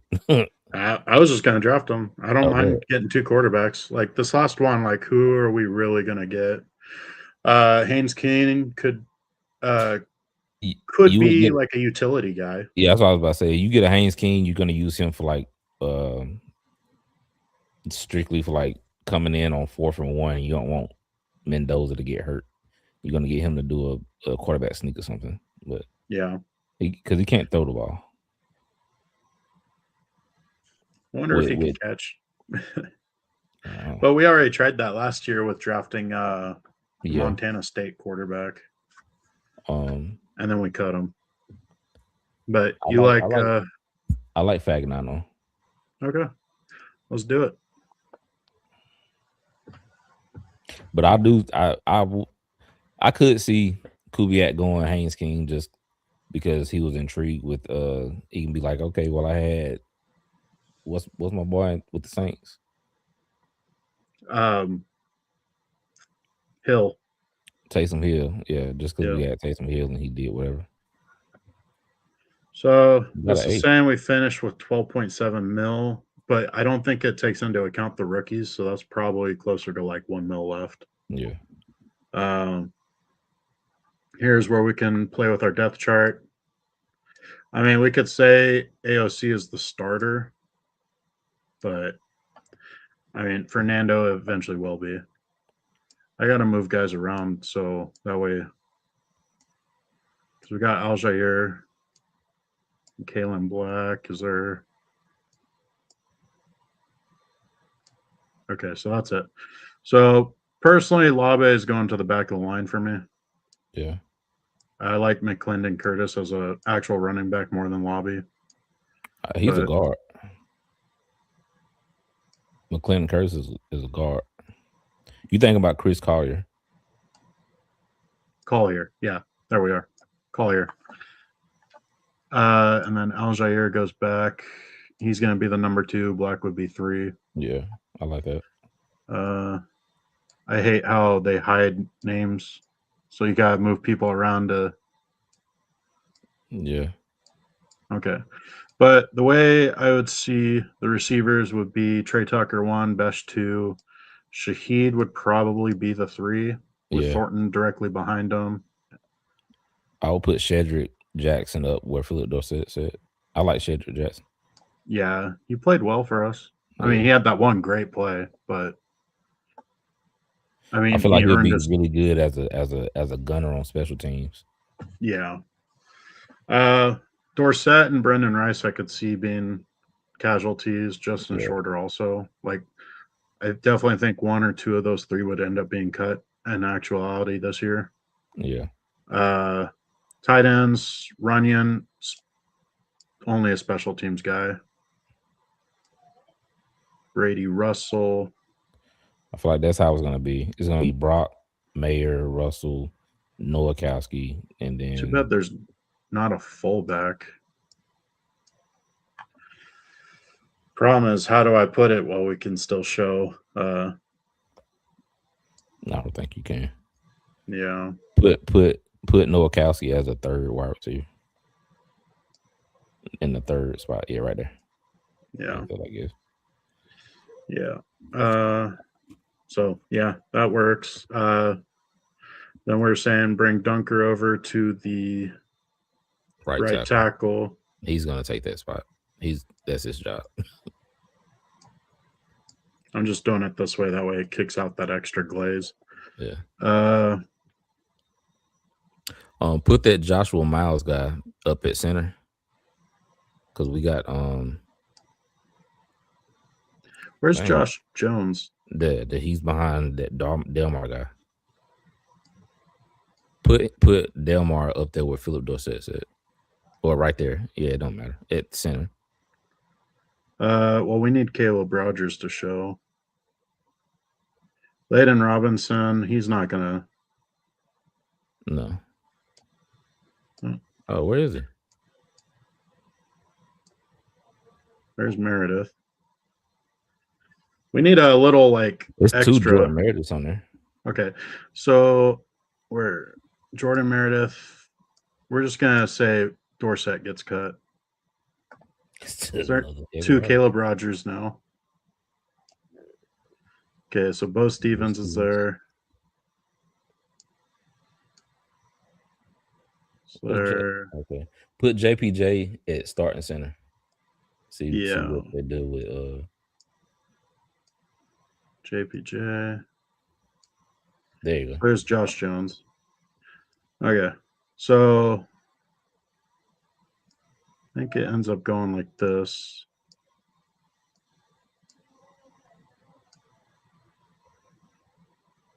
Yeah, you can go there. So Caleb Rogers will end up being the right guard, right? I think so. Meredith will end up being left guard. Josh Jones we brought for right tackle, help possibly. So we got Sean Ryan as the starter with Meredith as the backup. Yeah. There we go. And you said Curtis was a guard? Yeah. Janice Dunk is taking that right tackle spot. All right. That looks good. That looks good. Does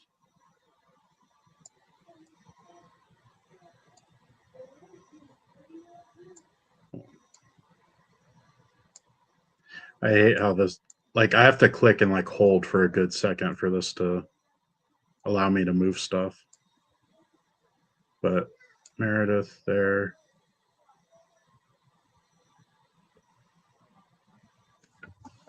Does that look better? Put Meredith as the backup center. Okay. And then put Josh Jones as a backup right guard. Backup right guard. Are we liking that? Put Josh Jones as the backup right guard. Oh, my bad. There we go. Yeah, I like that. Okay. Defense.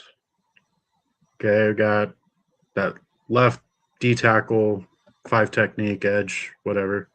Tyree, Jonah, Broderick Martin, which we already did these kind of during the draft. Yeah, we already kind of did that. But we got Jack Kelly. Jack Kelly's going to be behind Max. Either Jack or Malcolm. Malcolm kind of fits the mold of Max more. I mean, not Malcolm, I'm sorry. Charles Snowden fits the body style of Max more, with being like lean, tall, pass rusher. And then Jack Kelly probably behind Malcolm Kuntz, maybe. I don't know. Oh, so you want Snowden behind Crosby? Yeah. Right where Brendan Jackson is. Yep. Switch them to, yeah. And then Harvey go behind Kelly. Yeah. Leo Chenal would probably start. Yeah. Didn't we get another inside linebacker? Aiden There you Fisher. go. Jamin Davis can. Oh wait, we got extra Tommy Eichenberg, so we'll do it this way. I think Fisher Porter. goes in front of Lindenberg. Yep. Porter, Pons, Kelly, Josh Jobe, DCAM. Can do it like that, so that way everybody's name shows. I like that. And Keontae Scott as the nickel. And we got Cross, Chen. Is McCollum a strong safety?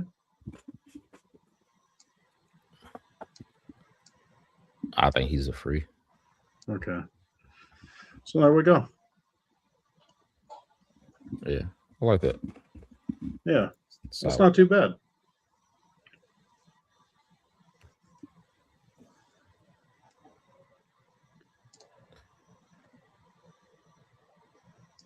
Okay, so ended up with 12.7, but it's not accounting for the rookies. So we're probably close to 1 mil left. We had 2 cuts. We signed 15 free agents with 11 draft picks. So, I mean, we have a full roster. I love it. Yeah. I mean, kind of forgot to pause and trade up for Rodriguez, but was a blessing in disguise because we got Gennings Dunker. Yeah, and we got Aiden Fisher, which he's like a true inside linebacker. Yeah, he's hella smart too. Did you see what they what was it? One of the teams, I think it was Miami, right? Called and talked to Oregon and asked them about Aiden Fisher. Yeah. And so they made a bunch of dummy calls, and then they said it didn't matter. Aiden Fisher disassembled it. Yeah. So, I mean, that shows a lot on his mind on the game. So I wouldn't be mad at all getting Fisher, especially because he's supposed to go in the later rounds, like a 4th or 5th round. Yeah. Yeah, I agree with that. Yeah, that's solid, man. I like that. I'm not opposed to that at all. Yeah. All right. Well, with that in the books, we're going to take this down, show our 2 lovely faces. You want to end it with that? Yeah, that's cool. That was solid, man. I like that. I enjoyed that. That was good. Yeah. I mean, I know it took a little long, but it's definitely fun, like actually thinking into it. Like, what do we need? What holes do we fill? Who did we get in free agency? So should we draft this guy now or draft somebody else? And I really think we did take very talented guys. Oh, yeah. Football players. What you want? Yeah. And one thing we didn't talk about is even though we have a bunch of cap space, we do have to spend at least $56 million to make sure we hit that 90% margin over 3 years on cap spending. Because we can end up, I believe we end up losing a possible draft pick or 2 if we don't hit that 90 million or 90% cap spending over the 3 years. And then also that money that we didn't spend to get to that 90% gets allocated to the whole roster. So it's basically wasted money. So it just gets spread out. Yeah. But I mean, I had fun with that. I think we're out. And have a good night, everyone. Have a good week. Be safe.